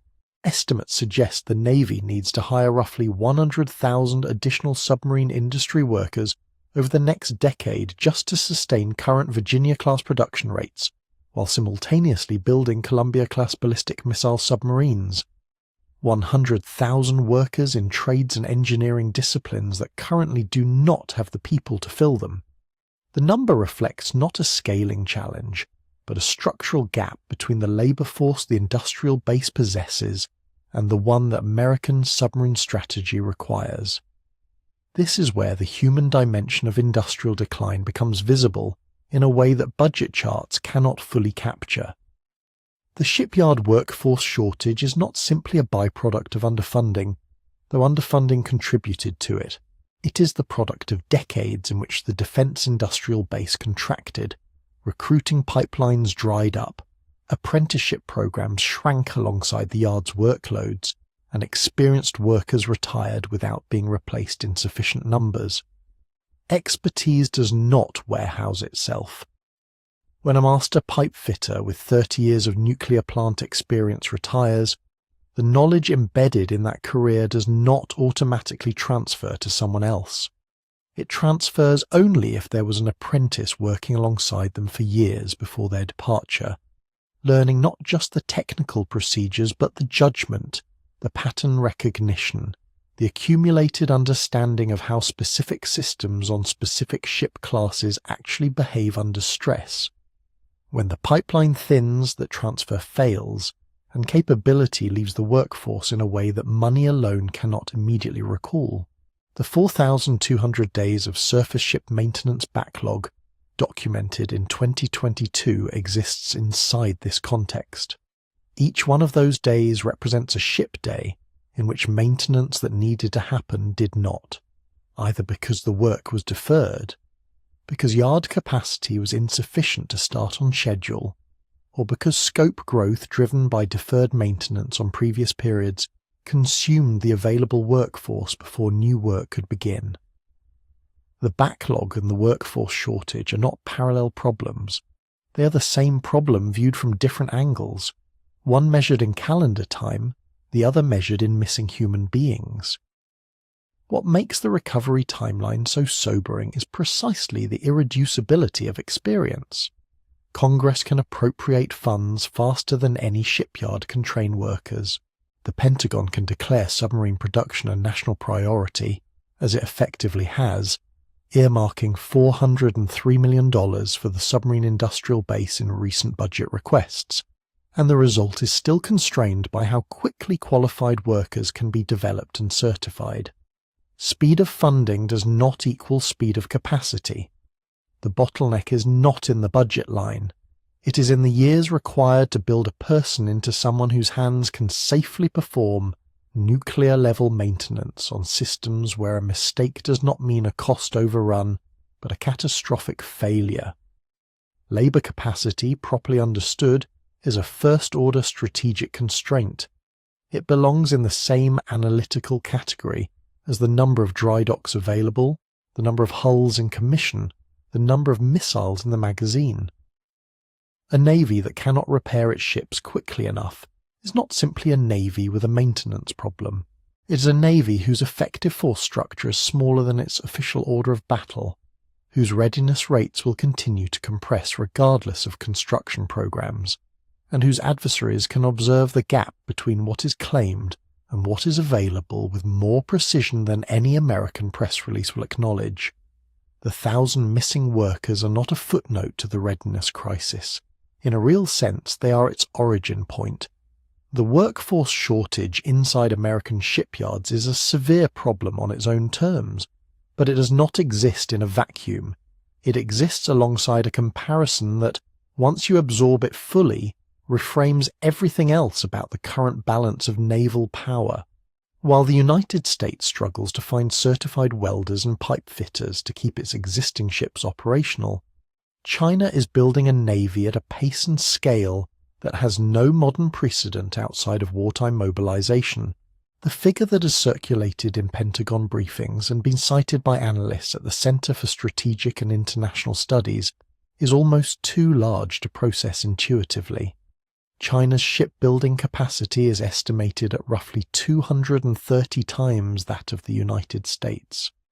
Not 230% more, not double or triple, 230 times. That number comes from an unclassified Navy briefing slide, and like most figures derived from open-source assessments of Chinese industrial output, it carries some uncertainty in its precise magnitude. But even if the real ratio were half that figure, it would still represent an industrial asymmetry with no close historical parallel in peacetime naval competition.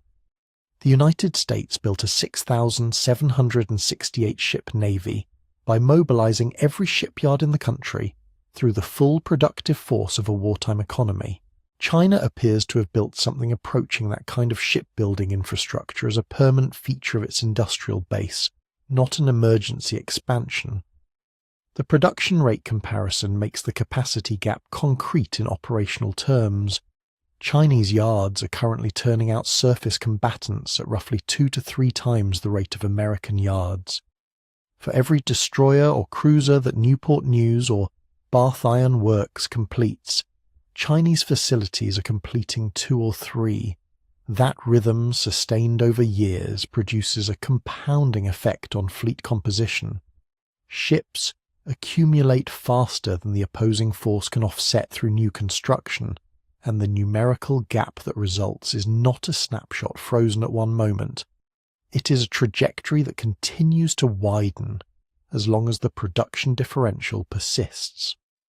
The plan's growth in recent years reflects exactly that dynamic. The Pentagon's 2021 China Military Power Report counted approximately 355 warships in Chinese service, identifying the plan as the largest navy in the world by hull count. Projections in that same report anticipated growth to 420 ships within 4 years. Set that against the current American battle force inventory of 219 warships versus China's 234 as counted in mid-2024 by CSIS, and the trajectory is unmistakable. The numerical edge China holds is not static. It is being reinforced by an industrial base that produces ships faster than the American system can respond. What makes the American position particularly difficult to recover from in the near term is not just the gap in current production, but the direction of movement on both sides simultaneously. China is adding ships. The United States at the same moment is planning to remove them. The FY 2025 budget request calls for decommissioning 19 hulls, including 2 cruisers, 4 expeditionary fast transports, and 2 littoral combat ships, while requesting only 6 new battle force ships to replace them. The math of that exchange, applied to a fleet already operating below the size that combatant commanders say they need, moves the inventory in the wrong direction at a moment when the strategic environment is moving in the opposite direction entirely. Meanwhile, the ships the Navy is counting on to close the gap in future years are running behind schedule in ways that compound the problem. USS Enterprise CVN-80 and the third Ford-class aircraft carrier is now projected for delivery in September 2029, 18 months later than the March 2028 timeline originally planned. The delay stems from the same constellation of factors that produce maintenance backlogs: material delays, supply chain strain, and the persistent shortage of skilled labour that cannot be resolved on short notice regardless of contractual urgency. An 18-month slip on a carrier is not simply a scheduling inconvenience. It is an 18-month gap in the force structure that operational planners have to work around, often by extending older hulls or accepting reduced presence in regions where presence is the point. The contrast with what Chinese shipyards are doing in parallel is instructive. While American yards navigate labour shortages, supply chain disruptions and carrier delivery timelines measured in years of delay, Chinese facilities have been completing major surface combatants at a pace that would have seemed implausible to most Western analysts a decade ago. New destroyers, frigates, and amphibious assault ships have entered planned service in numbers that reflect a shipbuilding enterprise operating without the institutional bottlenecks that constrain American production. Whether every figure attached to Chinese output is precisely accurate is a legitimate caveat. Open source estimates of Chinese industrial production carry inherent uncertainty, and the plan does not publish its own transparent accounting. But the broad pattern is not in serious dispute among analysts who track it closely. China is building faster. The United States is not. What this means strategically is something more fundamental than a ship count comparison. Industrial tempo is itself a form of power, separate from the firepower or technology of any individual hull. A navy whose industrial base can replace losses, sustain maintenance cycles, and expand force structure rapidly is a navy that operates differently in a crisis than one whose industrial base is stretched to sustain what it already has. The United States discovered this principle in reverse during World War II, when its capacity to outproduce opponents became the decisive factor in a war that individual battles could not resolve on their own. China appears to have studied that lesson carefully. The shipbuilding infrastructure it has constructed is not just a means of producing a larger navy in peacetime. It is a strategic hedge against attrition in any future conflict where the ability to replace losses determines which side can sustain operations and which side cannot. That asymmetry between a nation that can produce ships rapidly and one that cannot does not show up in a single exercise or a single deployment. It accumulates quietly, year by year, in the same way that deferred maintenance and workforce attrition accumulated inside American shipyards over decades before the consequences became impossible to ignore.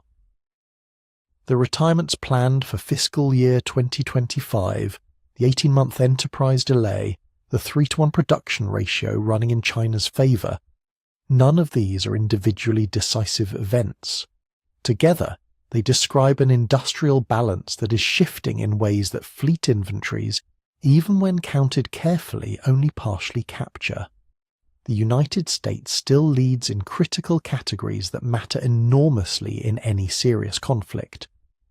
But the production gap is real, the trajectory is clear, and the factors that would need to change to reverse it are deeply structural. Which raises the harder question: what do the raw numbers actually tell us about what would happen if those ships ever had to fight? So the question has to be answered directly. What do the numbers actually mean?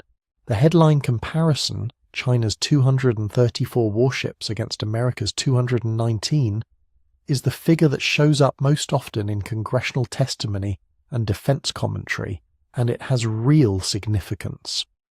But it also requires immediate qualification, because those numbers are not as straightforward as they appear.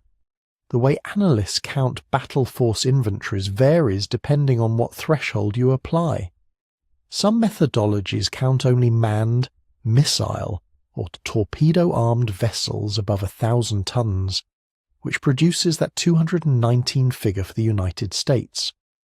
Others include logistics ships, support vessels, and auxiliary combatants, which pushes the American total closer to 291. The Chinese count has its own uncertainties because the plan does not publish transparent fleet accounting, and open-source estimates carry inherent limits in precision. None of that means the comparison is meaningless. It means the comparison has to be read carefully rather than treated as a definitive verdict. The gap in raw hull counts is real regardless of which methodology you prefer. China numerically leads the United States by any reasonable counting convention, and that lead is growing. The caveat is not that the gap doesn't exist. The caveat is that hull counts alone tell you less about combat power than the analysis requires. Here is where the American position looks considerably stronger, and also where the most important trends are running against it simultaneously. The United States retains a decisive advantage in nuclear-powered submarines. 66 American nuclear attack and ballistic missile submarines against 12 Chinese submarines. That ratio, more than 5-to-1, represents an edge that cannot be closed quickly under any plausible scenario. Nuclear submarines require extraordinary industrial and technical infrastructure to build, decades of institutional knowledge to crew effectively, and an industrial base capable of sustaining them through complex maintenance cycles. China has been investing aggressively in expanding its submarine fleet, but the gap in numbers, in crew experience, and in the acoustic and operational sophistication of the submarines themselves remains large. In any conflict scenario where undersea warfare plays a central role, and every serious war game involving the Western Pacific assigns it enormous weight, those 66 submarines represent a form of combat power that China cannot currently match or offset simply by building more surface ships. The vertical launch system picture tells a similar story, though with a more urgent timeline attached to it. Across its entire fleet, the United States fields approximately 9,900 VLS cells. China's comparable figure sits at roughly 4,200. VLS cells are the basic unit of naval firepower at range, each one capable of launching anti-ship missiles, land attack cruise missiles, or air defense interceptors depending on what the magazine is loaded with. A fleet with more VLS capacity can sustain larger missile salvos, defend a wider volume of space, and conduct more simultaneous strike missions without expending its magazine. At current figures, the United States holds more than a 2-to-1 advantage in total launching capacity across the fleet. American submarines contribute substantially to that total. US submarines carry roughly 1,168 VLS cells among them, and planned submarines have none confirmed in an equivalent configuration. That matters operationally because submarine-launched missiles are qualitatively different from surface-launched ones. They can be fired from concealed positions that the opponent cannot easily locate or target in return. The combination of undersea numerical dominance and submarine-integrated VLS capacity gives the United States a firepower advantage that raw ship counts do not capture, but 2027 keeps appearing in the projections, and it is worth sitting with what that means. Analysts tracking planned surface combatant construction rates project that China will surpass US VLS capacity within approximately 3 years if current trends continue, not match it, surpass it. The ships driving that projection are modern destroyers and cruiser-class vessels equipped with Chinese VLS systems that are being commissioned at a pace consistent with the production rates discussed in the previous section. China closing the VLS gap would mean that its fleet could, on paper, launch a comparable or greater number of missiles in a single engagement, which changes the calculus of how conflicts in the Western Pacific might unfold. That 2027 projection carries its own uncertainties because it depends on Chinese construction maintaining its current rhythm without significant disruption, and because open-source estimates of Chinese VLS cell counts are approximations rather than verified inventories. But the directional trend is not seriously contested among analysts. The firepower gap that currently cushions the American position is narrowing, and narrowing faster than the American shipbuilding system is capable of offsetting through new construction. This is the point where simplistic scorekeeping becomes actively misleading, but not in the direction that might be comforting. The temptation when reading these comparisons is to reach for whichever number favours whichever conclusion you prefer. Critics of the alarmist narrative point to the submarine advantage and the VLS edge, and argue that the US Navy remains far more capable than headline ship counts suggest. That is true, and it matters. Supporters of the alarmist narrative point to Chinese construction rates and the 2027 VLS projection, and argue that time is working against the United States. That is also true, and it also matters. The complexity is that both things are simultaneously correct, and the danger lies in using the first truth as a reason to dismiss the second. More ships do not automatically mean more combat power. A modern American destroyer is a different kind of weapon than a Chinese frigate from the same era, and fleet comparisons that treat all hulls as equivalent are analytically unsound. The United States has spent decades optimizing its naval systems for the kind of high-end, networked, multi-domain warfare that its doctrine prioritizes, and that investment shows up in capabilities that tonnage comparisons do not reflect.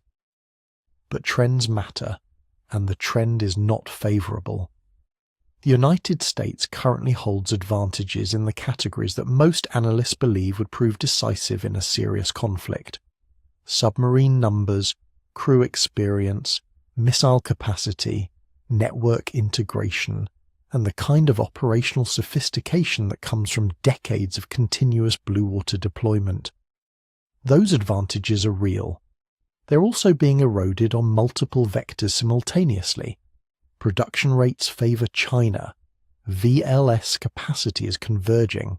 Operational availability on the American side sat at 36% in fiscal year 2022, meaning that a significant fraction of the fleet that exists on paper cannot actually fight on any given day.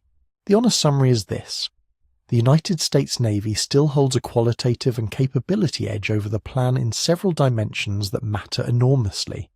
It does not hold the kind of overwhelming self-reinforcing dominance that would allow it to absorb the current trends without strategic consequence. The gap between those two statements is where the real debate about American sea power lives, and where the decisions about shipbuilding investment, maintenance funding, and strategic priorities will eventually produce answers that no projection can fully anticipate.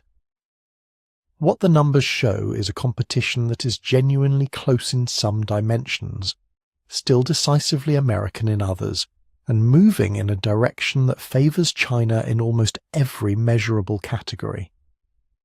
That trajectory has strategic implications that go well beyond any single fleet comparison. The trajectory described in those fleet comparisons did not emerge from a single bad decision or a moment of inattention. It accumulated through decades of choices that each made sense within their own context, rewarded the people who made them in the short term, and collectively produced a strategic trap that is now genuinely difficult to escape. Understanding how that happened requires looking at the incentive structures that shaped American naval policy, not who was in power at any given moment, but what the system consistently rewarded and what it consistently punished. Start with the most basic problem. The Navy has been assigned global commitments that exceed what the fleet can sustain without running its ships into the ground. The United States maintains carrier strike group presence across the Pacific, the Persian Gulf, and the Mediterranean simultaneously, provides naval escorts for Allied operations, surges forces to crisis zones on short notice, and conducts freedom of navigation operations across multiple theatres. That mission set was designed for a larger fleet. The 355 ship requirement that Congress codified was not an arbitrary political number. It was a bottom-up assessment of what the global commitment structure actually required to be executed without exhausting the ships assigned to it. The fleet has stayed below 300 ships continuously since 2003. It has never come close to 355. Current projections show it dropping further to approximately 280 ships around 2027 before any growth becomes possible. The consequence of that gap between commitment and capacity is straightforward. The ships that do exist get deployed more frequently, return to maintenance cycles later, and accumulate deferred work faster than the system can process it. The operational availability rate falling to 36% in fiscal year 2022 is not an accident. It is the arithmetic result of running a fleet too hard for too long. But why has the fleet stayed too small for its mission set across multiple administrations, multiple defense strategies, and multiple budget environments? The answer lies in how budget cycles interact with long-term shipbuilding requirements in ways that structurally favor deferral over commitment.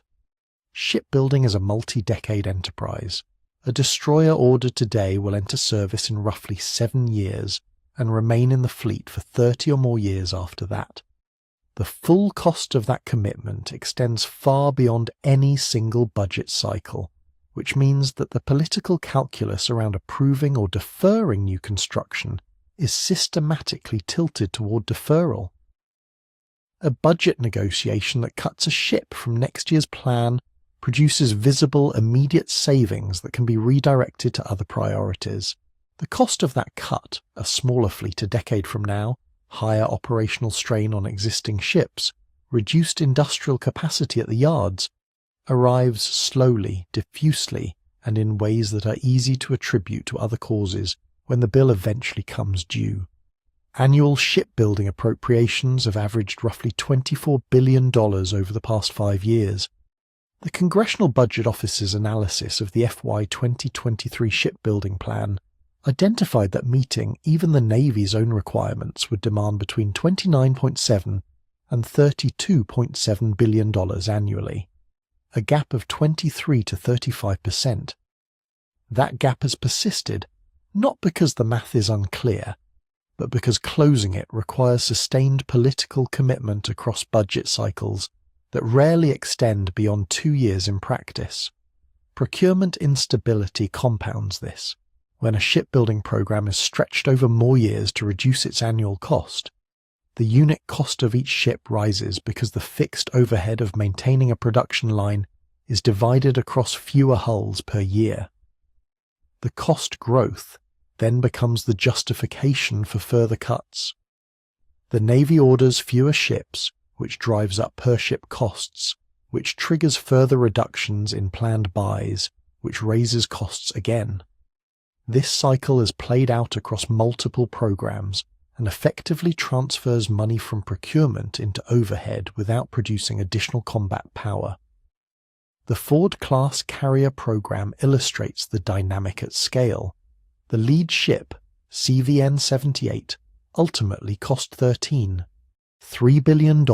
Subsequent ships have overrun their cost baselines, and the next carrier in the sequence is currently 18 months behind its original delivery schedule. Meanwhile, 19 vessels are scheduled for retirement in fiscal year 2025, shrinking the large surface combatant pool at exactly the moment when industrial throughput cannot replace what is being removed. The retirement decisions reveal another pressure point: the trap of protecting prestige platforms while readiness deteriorates beneath them. There is enormous institutional, political and symbolic investment in keeping the Navy's highest profile assets, carriers, large surface combatants, advanced submarines, funded at levels that crowd out the maintenance and sustainment work that keeps the broader fleet operational. No administration wants to decommission a carrier. No service chief wants to stand before Congress and explain why the most visible symbols of American naval power are being reduced. So the prestige platforms are protected, their construction is funded even when delayed and over budget, and the savings needed to pay for that commitment come from maintenance accounts, from industrial workforce investments, from the less visible line items that determine whether ships already in the fleet can actually operate when needed. The result is a fleet that looks formidable on paper and functions at 36% operational availability in practice. This points to what may be the deepest structural problem, the inability to regenerate maritime power quickly once it has been allowed to atrophy. Shipbuilding capacity is not a resource that can be rapidly reconstituted on demand. The skilled workforce required to build, repair and maintain naval vessels takes years to train and decades to develop into the kind of experienced professionals that a complex industrial enterprise requires. Public shipyards are already running roughly 1,000 workers short of what the current maintenance backlog demands.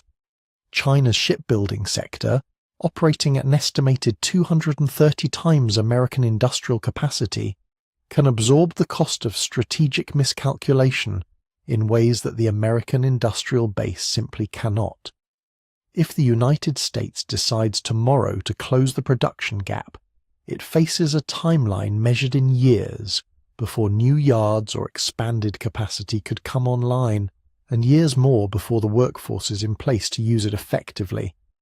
The strategic choice to defer that investment is compounded every year it continues, because every year of deferral means more experienced workers retire, more institutional knowledge leaves the industry, and the baseline from which any reconstitution effort must begin gets lower.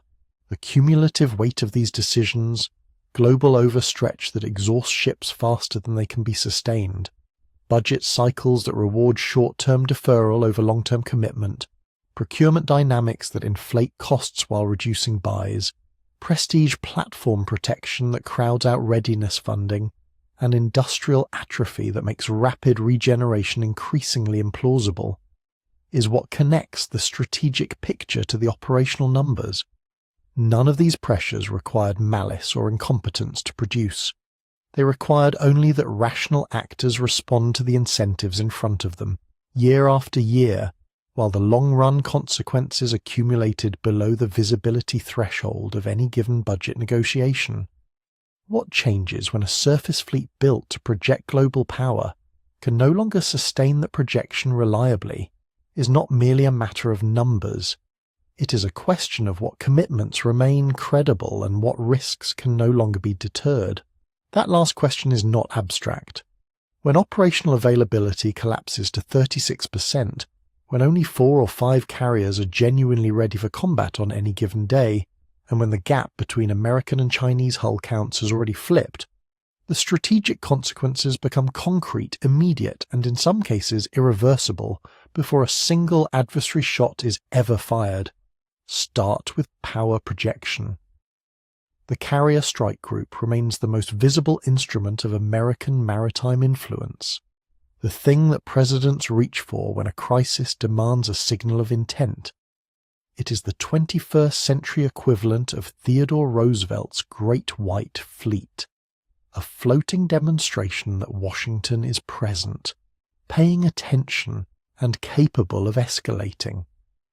But presence requires availability, and availability requires ships that are not stuck in maintenance backlogs.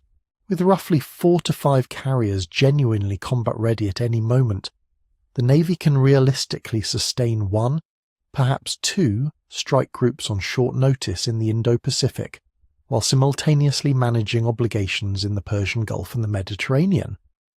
That is not a comfortable margin.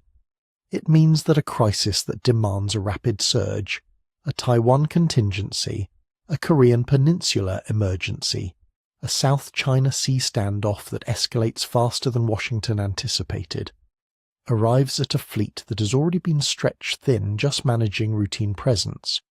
The response time lengthens, the options narrow, and adversaries who understand American readiness numbers can calculate that window with some precision. The alliance dimension compounds this directly. Japan, South Korea and Australia have built their regional security postures on the foundational assumption that the United States can surge credible naval force into the Indo-Pacific rapidly and sustain it for as long as a contingency demands. That assumption underwrites the entire burden-sharing architecture of the Pacific Alliance system. When Tokyo agrees to host American forces, when Seoul integrates its defense planning with US strike capabilities, when Canberra commits to the AUKUS submarine arrangement, these decisions rest on confidence that the American fleet can actually arrive, operate, and hold the line long enough for Allied contributions to matter. A Navy running at 36% operational availability, with 4,200 days of surface ship maintenance already delayed and 1,000 skilled workers missing from public shipyards, undermines that confidence in ways that diplomatic assurances cannot fully repair. Allies do not simply read American press releases. They read Congressional Budget Office reports. They track carrier deployments. They notice when the USS George Washington spends extended periods in the yards and when planned rotations slip. What they conclude from those observations shapes whether they invest more in their own defense, seek hedging relationships with Beijing, or quietly recalibrate how much of their security they are willing to stake on a guarantee that may not arrive on time. The numerical balance makes this worse in a specific way that statistics alone can obscure. The plan now fields approximately 234 warships against the American battle force count of roughly 219, and that American number is set to shrink further as 19 vessels are scheduled for retirement in fiscal year 2025, while industrial throughput cannot replace them fast enough to compensate. But hull counts, as important as they are only part of the picture. The more revealing question is how many of those American ships are operational, how quickly they can be surged into a contested theatre, and how long they can sustain combat operations before requiring support that the maintenance backlog has already delayed. A fleet of 219 ships operating at 36% availability is not a fleet of 219 ships. It is a fleet of considerably fewer, and the adversary planning a military operation in the Western Pacific knows the difference. That is where deterrence begins to shift in ways that matter more than any single deployment statistic. Deterrence in the nuclear era never rested on the ability to win a war outright. It rested on the ability to impose costs severe enough that aggression was not worth the price. Naval deterrence in the Pacific functions on a related but distinct logic. Washington must be able to convince Beijing that a military move against Taiwan or any other regional flashpoint would encounter American sea power quickly enough, in sufficient mass, and at sustainable cost to make the calculus of coercion unattractive. That convincing requires not just the existence of a powerful fleet, but the credible prospect of its timely and effective employment. When the margin between what the fleet can do on paper and what it can do in practice narrows significantly, the deterrent signal weakens, not to zero, but enough that Beijing strategists must revisit the assumptions underpinning their own risk assessments. And China, unlike the United States, operates its strategic planning on timelines measured in decades. A fleet that is currently outnumbered and operationally constrained provides a different set of deterrent signals than one that holds clear dominance at every relevant metric. China's projected VLS parity by 2027 sharpens this timeline considerably. Vertical launch cells are not an arcane technical detail. They represent aggregate offensive and defensive magazine depth, the capacity to absorb a first exchange and continue fighting. The United States currently holds an advantage of approximately 9,900 VLS cells against China's roughly 4,200. That gap is the kind of qualitative edge that partially compensates for numerical and availability disadvantages. But if that gap closes on a 2027 timeline, while American shipbuilding continues at its current constrained pace, the window in which US firepower advantage offsets fleet size disadvantage becomes significantly narrower. What was once a reliable backstop in strategic calculations transitions into a diminishing buffer. The deepest risk is not a catastrophic naval battle lost in a day. It is the possibility that the contest is effectively shaped before any battle begins. Deterrence failures rarely announce themselves as dramatic confrontations. They accumulate through small recalibrations, an ally hedging its commitments, an adversary testing a boundary that would previously have been uncrossable, a crisis that gets managed through concession rather than resolved because the credible military option is not actually credible at that moment.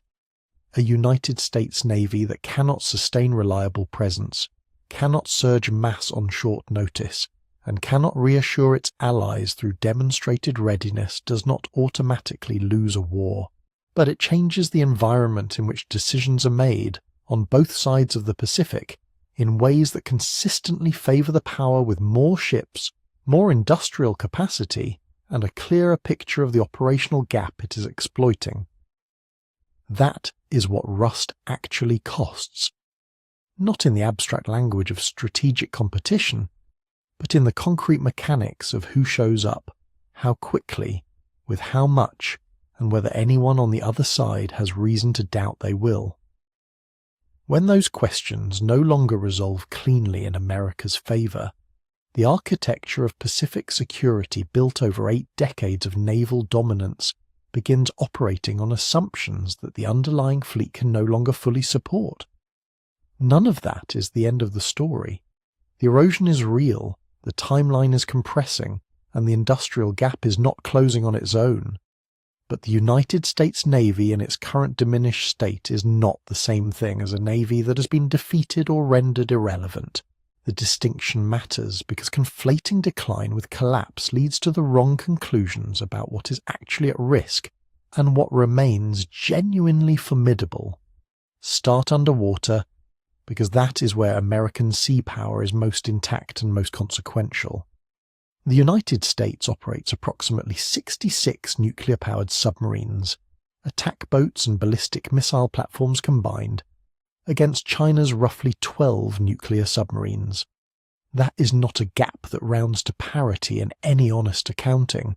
It represents a structural advantage in stealth, in reach, in deterrence credibility, and in the ability to threaten an adversary's surface fleet, supply lines, and coastal infrastructure from positions that cannot be reliably tracked or targeted. A nuclear attack submarine operating in the Western Pacific is not subject to the same operational availability calculations that plague surface ships stuck in maintenance backlogs. It does not depend on a visible carrier strike group to project its threat. It does not require the kind of industrial throughput that American shipyards have demonstrably failed to sustain for surface combatants. It operates in an environment where China's anti-submarine warfare capabilities, while improving, remain significantly behind American undersea proficiency, built across decades of Cold War competition with the Soviet Union. The Pentagon understands this clearly, which is why the FY 2025 unfunded priorities list places submarines at the very top. The Navy requested $403 million specifically for workforce and supplier development in the submarine industrial base, not for new hulls, not for carrier maintenance, but for the human infrastructure required to keep producing and sustaining the one domain where American naval advantage remains most durable. That specific funding request is itself an admission that the submarine edge is not automatic. It requires investment, skilled labour, and sustained industrial commitment to preserve. But the fact that it is receiving priority attention means the Navy recognises what it cannot afford to let erode the way it allowed surface ship maintenance to slip. The submarine fleet is not just a weapon. At this moment in the competition with China, it is the primary reason American sea power cannot be dismissed as a declining force with diminishing deterrent value. The firepower picture on the surface is also more complicated than hull counts suggest. The United States currently holds roughly 9,900 vertical launch system cells across its surface, combatants and submarines, compared to China's approximately 4,200. VLS cells represent magazine depth, the aggregate capacity to fire missiles in a sustained engagement before reloading becomes necessary. An adversary that can put more steel in the air for longer across a broader area holds a meaningful operational advantage regardless of how many hulls are present. That 9,900 to 4,200 ratio is the kind of qualitative edge that partially offsets numerical disadvantage, and it is why analysts who focus exclusively on ship counts often arrive at overstated conclusions about Chinese naval dominance. The caveat, of course, is that this advantage is projected to narrow significantly by 2027 as China's build rate continues to outpace American construction. The window exists, it is not permanent. Beyond submarines and firepower, the United States retains advantages that are harder to quantify but no less real. The global logistics network that the Navy and its sister services have built over 70 years, forward bases, pre-positioned supplies, established maintenance facilities, and refueling infrastructure stretching across the Pacific and into the Indian Ocean, has no Chinese equivalent. China's Navy, whatever its impressive numbers, is still a fundamentally regional force that has not operated sustained deep-water deployments at scale under combat conditions. American naval officers and enlisted crews carry institutional knowledge accumulated through continuous operations, real-world contingencies, and decades of high-end training that cannot be manufactured through shipbuilding contracts. Experience at sea, particularly in complex multi-domain environments, is not something that gets delivered when a new hull arrives at the pier. The alliance architecture amplifies all of this. Japan's maritime self-defense force is a serious military capability, not a token partner. South Korea's navy operates modern destroyers and submarines. Australia is building toward a nuclear submarine fleet through AUKUS. The United Kingdom and other NATO partners regularly operate in theatres where American naval presence matters. When analysts compare US and Chinese fleet numbers, they are usually comparing the US Navy in isolation against the plan, a framing that systematically understates the combined capability available to Washington and overstates the strategic isolation of Beijing. China has no equivalent of the interlocking alliance network that can aggregate naval power across multiple sovereign fleets, under a common operational framework built on decades of interoperability exercises and shared doctrine. None of this, however, solves the underlying problems, and this is where the distinction between decline and collapse has to be held carefully, because the genuine advantages described above are being asked to compensate for failures that they were never designed to absorb indefinitely. Submarine dominance does not repair the 4,200 days of delayed surface ship maintenance. VLS cell superiority does not close the shipyard worker gap. Alliance depth does not accelerate carrier construction timelines or recover the operational availability rate from 36% back to something that reflects the world's most powerful navy. These strengths buy time. They create strategic buffer. They mean that the window in which the United States can still credibly contest Chinese ambitions in the Western Pacific has not yet closed, but they are not a substitute for the industrial and institutional repairs that the surface fleet still requires and has not received. The honest framing of where American sea power stands right now is not a story of a navy that has collapsed under the weight of its own neglect. It is a story of a navy whose most advanced and most survivable capabilities remain formidable, while the broader force structure that once gave those capabilities mass, presence and redundancy continues to thin. 66 nuclear submarines are an extraordinary asset. 4 or 5 combat-ready carriers on any given day are not. A 9,900 cell VLS advantage is meaningful today. Its erosion by 2027 is a problem that current industrial capacity is not positioned to prevent. Decades of alliance building represent genuine strategic leverage. Allies who are quietly recalculating their confidence in American reliability are a warning that leverage has limits. The parts of American sea power that still matter are real, they are consequential, and in some dimensions they remain without peer. That is precisely why this story is about decline and not collapse, because a navy with no advantages left would simply be defeated. What actually keeps strategists awake is the navy that retains extraordinary capabilities in specific domains while losing the margin for error that once made its overall position nearly unassailable. The question is whether the advantages that remain are enough to hold the line while the underlying problems get addressed, and that depends entirely on whether anyone in a position to act treats the rust as the emergency it actually is. So the question that follows is the obvious one. Can any of this actually be fixed? Not in the abstract, not as a matter of political will or rhetorical commitment, but in the concrete, grinding reality of shipyards, budgets, workforce pipelines, and industrial timelines that do not bend because a strategy document says they should. The honest starting point is that the United States is not standing still. Money is moving. The FY 2024 military construction bill allocated $2.4 billion specifically for the Navy's shipyard infrastructure optimization plan, dry dock upgrades, crane replacements, utility overhauls at the 4 public shipyards that sustain the nuclear fleet. That is not a trivial sum, and the intent behind it is serious.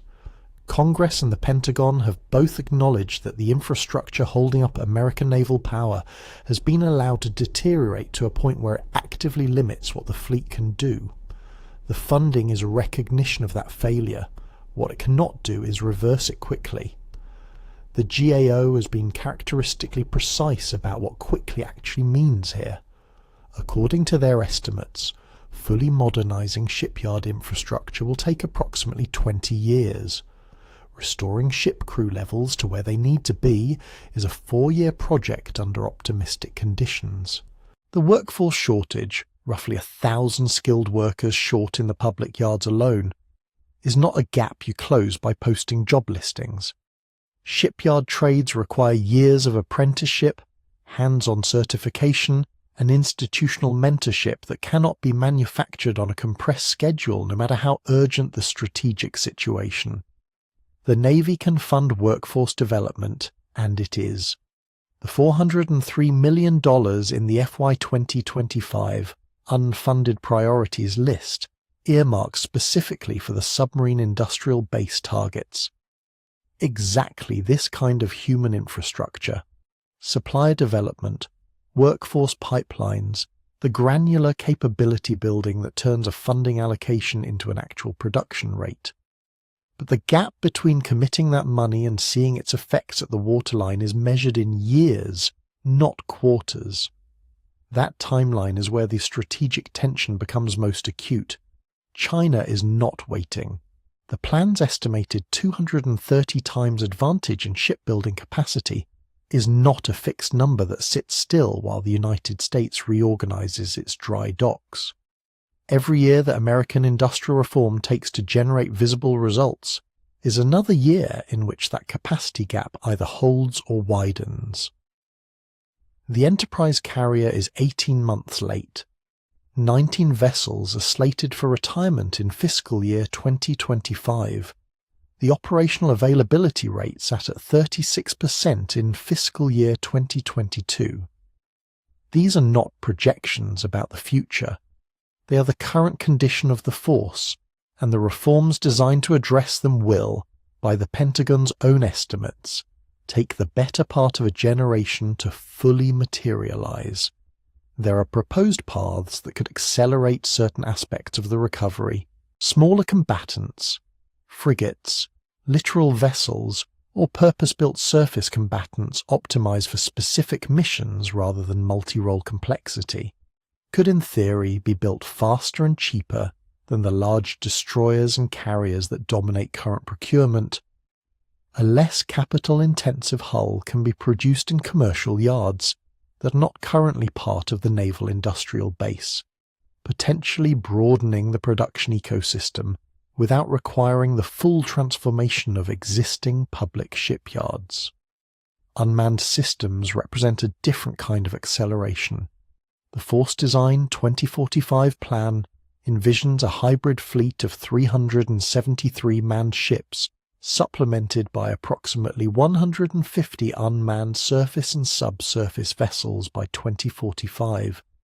Autonomous platforms can be manufactured at higher rates, deployed at lower risk, and integrated into battle networks in ways that partially offset the numerical disadvantage in crewed combatants.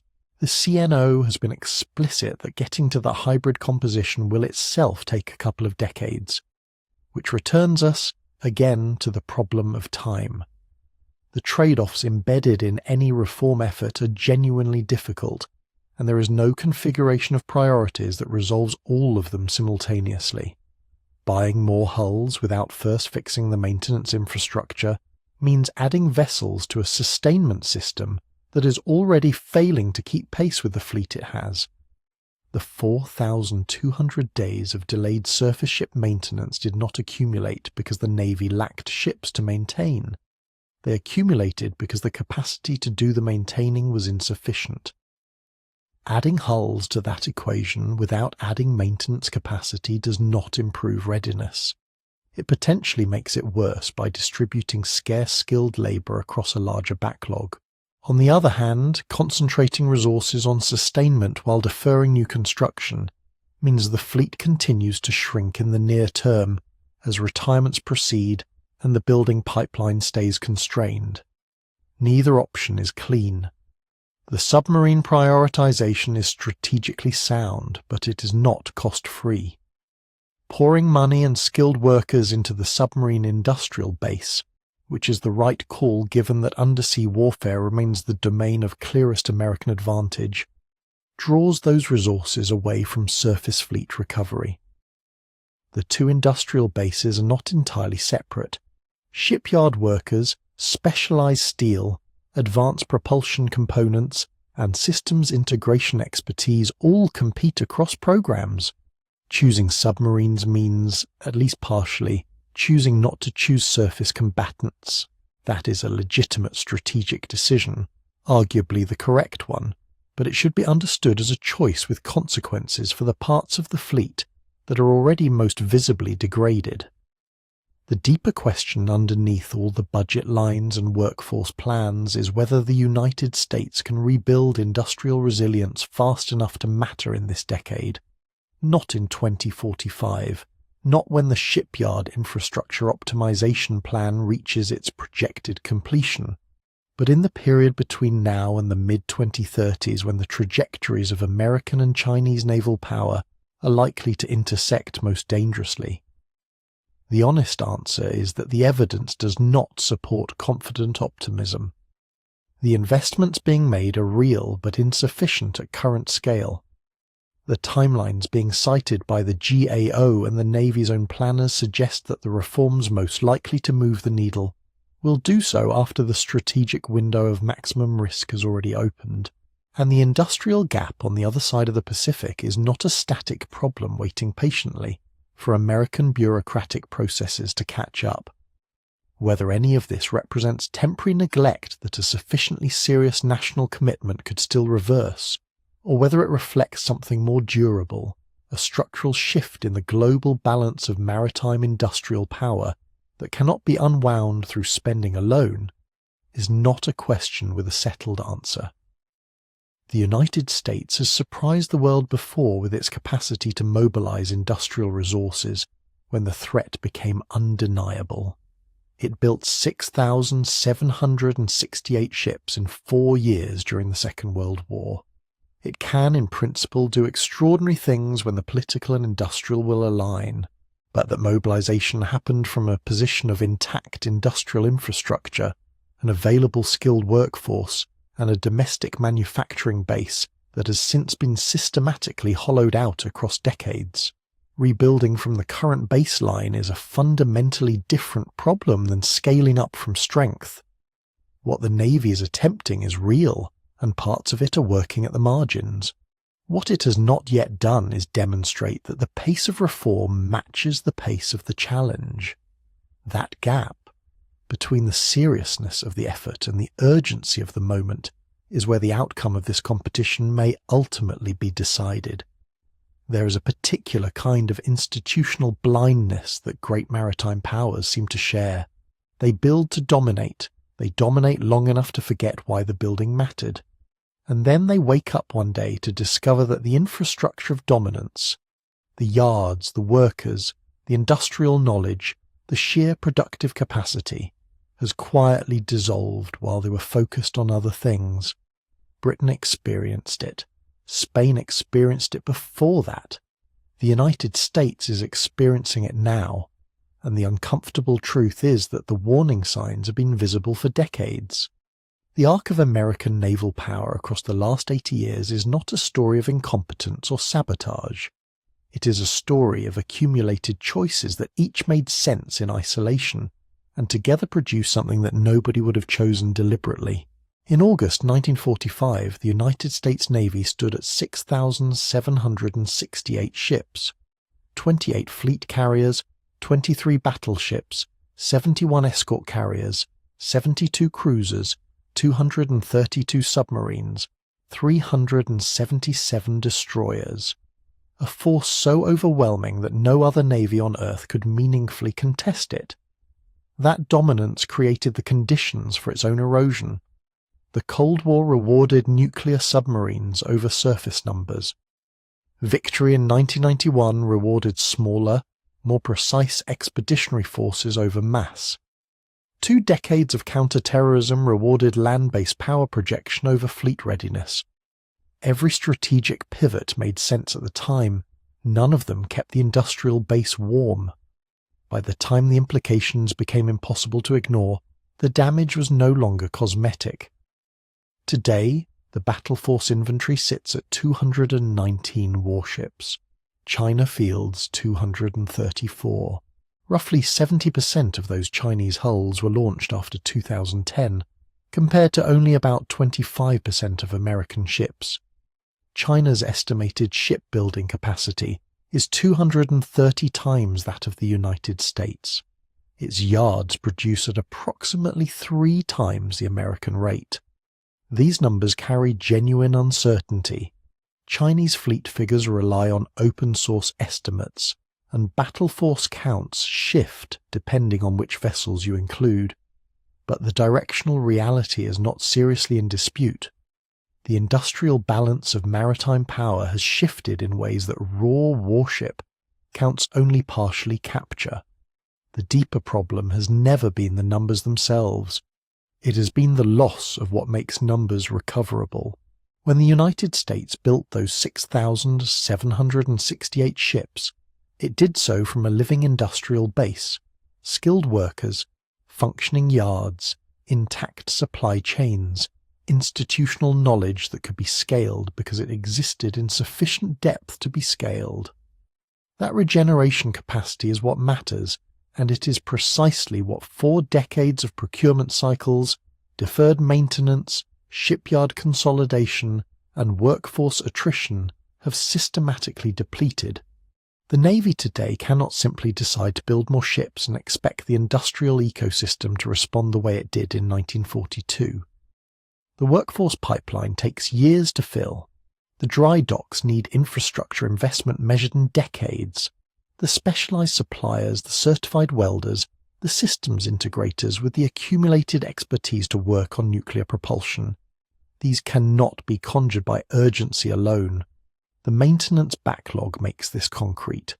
4,200 days of delayed surface ship maintenance, an operational availability rate that fell to 36% in fiscal year 2022. A shortage of roughly 1,000 skilled workers in the public yards, parts cannibalized from one ship to keep another marginally operational, fewer steaming hours, rising casualty reports. This is not a description of a fleet preparing for the next great power competition. It is a description of a fleet struggling to sustain itself against its own accumulated neglect, while the competition it is supposed to deter accelerates in the opposite direction. The maintenance crisis, the labour shortage, the procurement delays, and China's industrial rise are not four separate problems. They are four expressions of the same underlying condition: an empire of sea power that allowed its regenerative capacity to atrophy while assuming the margin of superiority built in an earlier era would hold indefinitely. The VLS cell advantage, roughly 9,900 American cells to China's 4,200 today, is real and strategically significant. The 66-12 advantage in nuclear submarines remains the clearest domain of American naval superiority, but China is projected to close the VLS gap by 2027. The submarine industrial base is under stress even as it receives priority funding. Advantages that are not actively maintained tend not to stay advantages. History is not subtle about what this pattern looks like from the outside. Great powers rarely announce their maritime decline. They continue to describe themselves as dominant while the yards quiet down. The workforce ages out. The ships spend longer in maintenance than at sea, and the competitors who were once dismissed as secondary quietly surpass them in the metrics that determine who can sustain a prolonged conflict at sea. The United States has not yet reached the point of irreversible decline. The investments underway are serious. The submarine fleet is genuinely formidable. The technological advantages in undersea warfare, in sensor integration, in the depth of Allied naval cooperation, are not trivial. But rust is not a metaphor for surface corrosion. It is a metaphor for the slow structural weakening that happens when protection is deferred and the environment is allowed to do its work. The ships that rust through do not fail dramatically. They fail gradually, and then all at once. The question the United States Navy faces now is not whether it can recognize what has happened. It clearly can. The question is whether it can reverse the process before the structure gives way, and whether the answer to that question will arrive before history has already recorded it.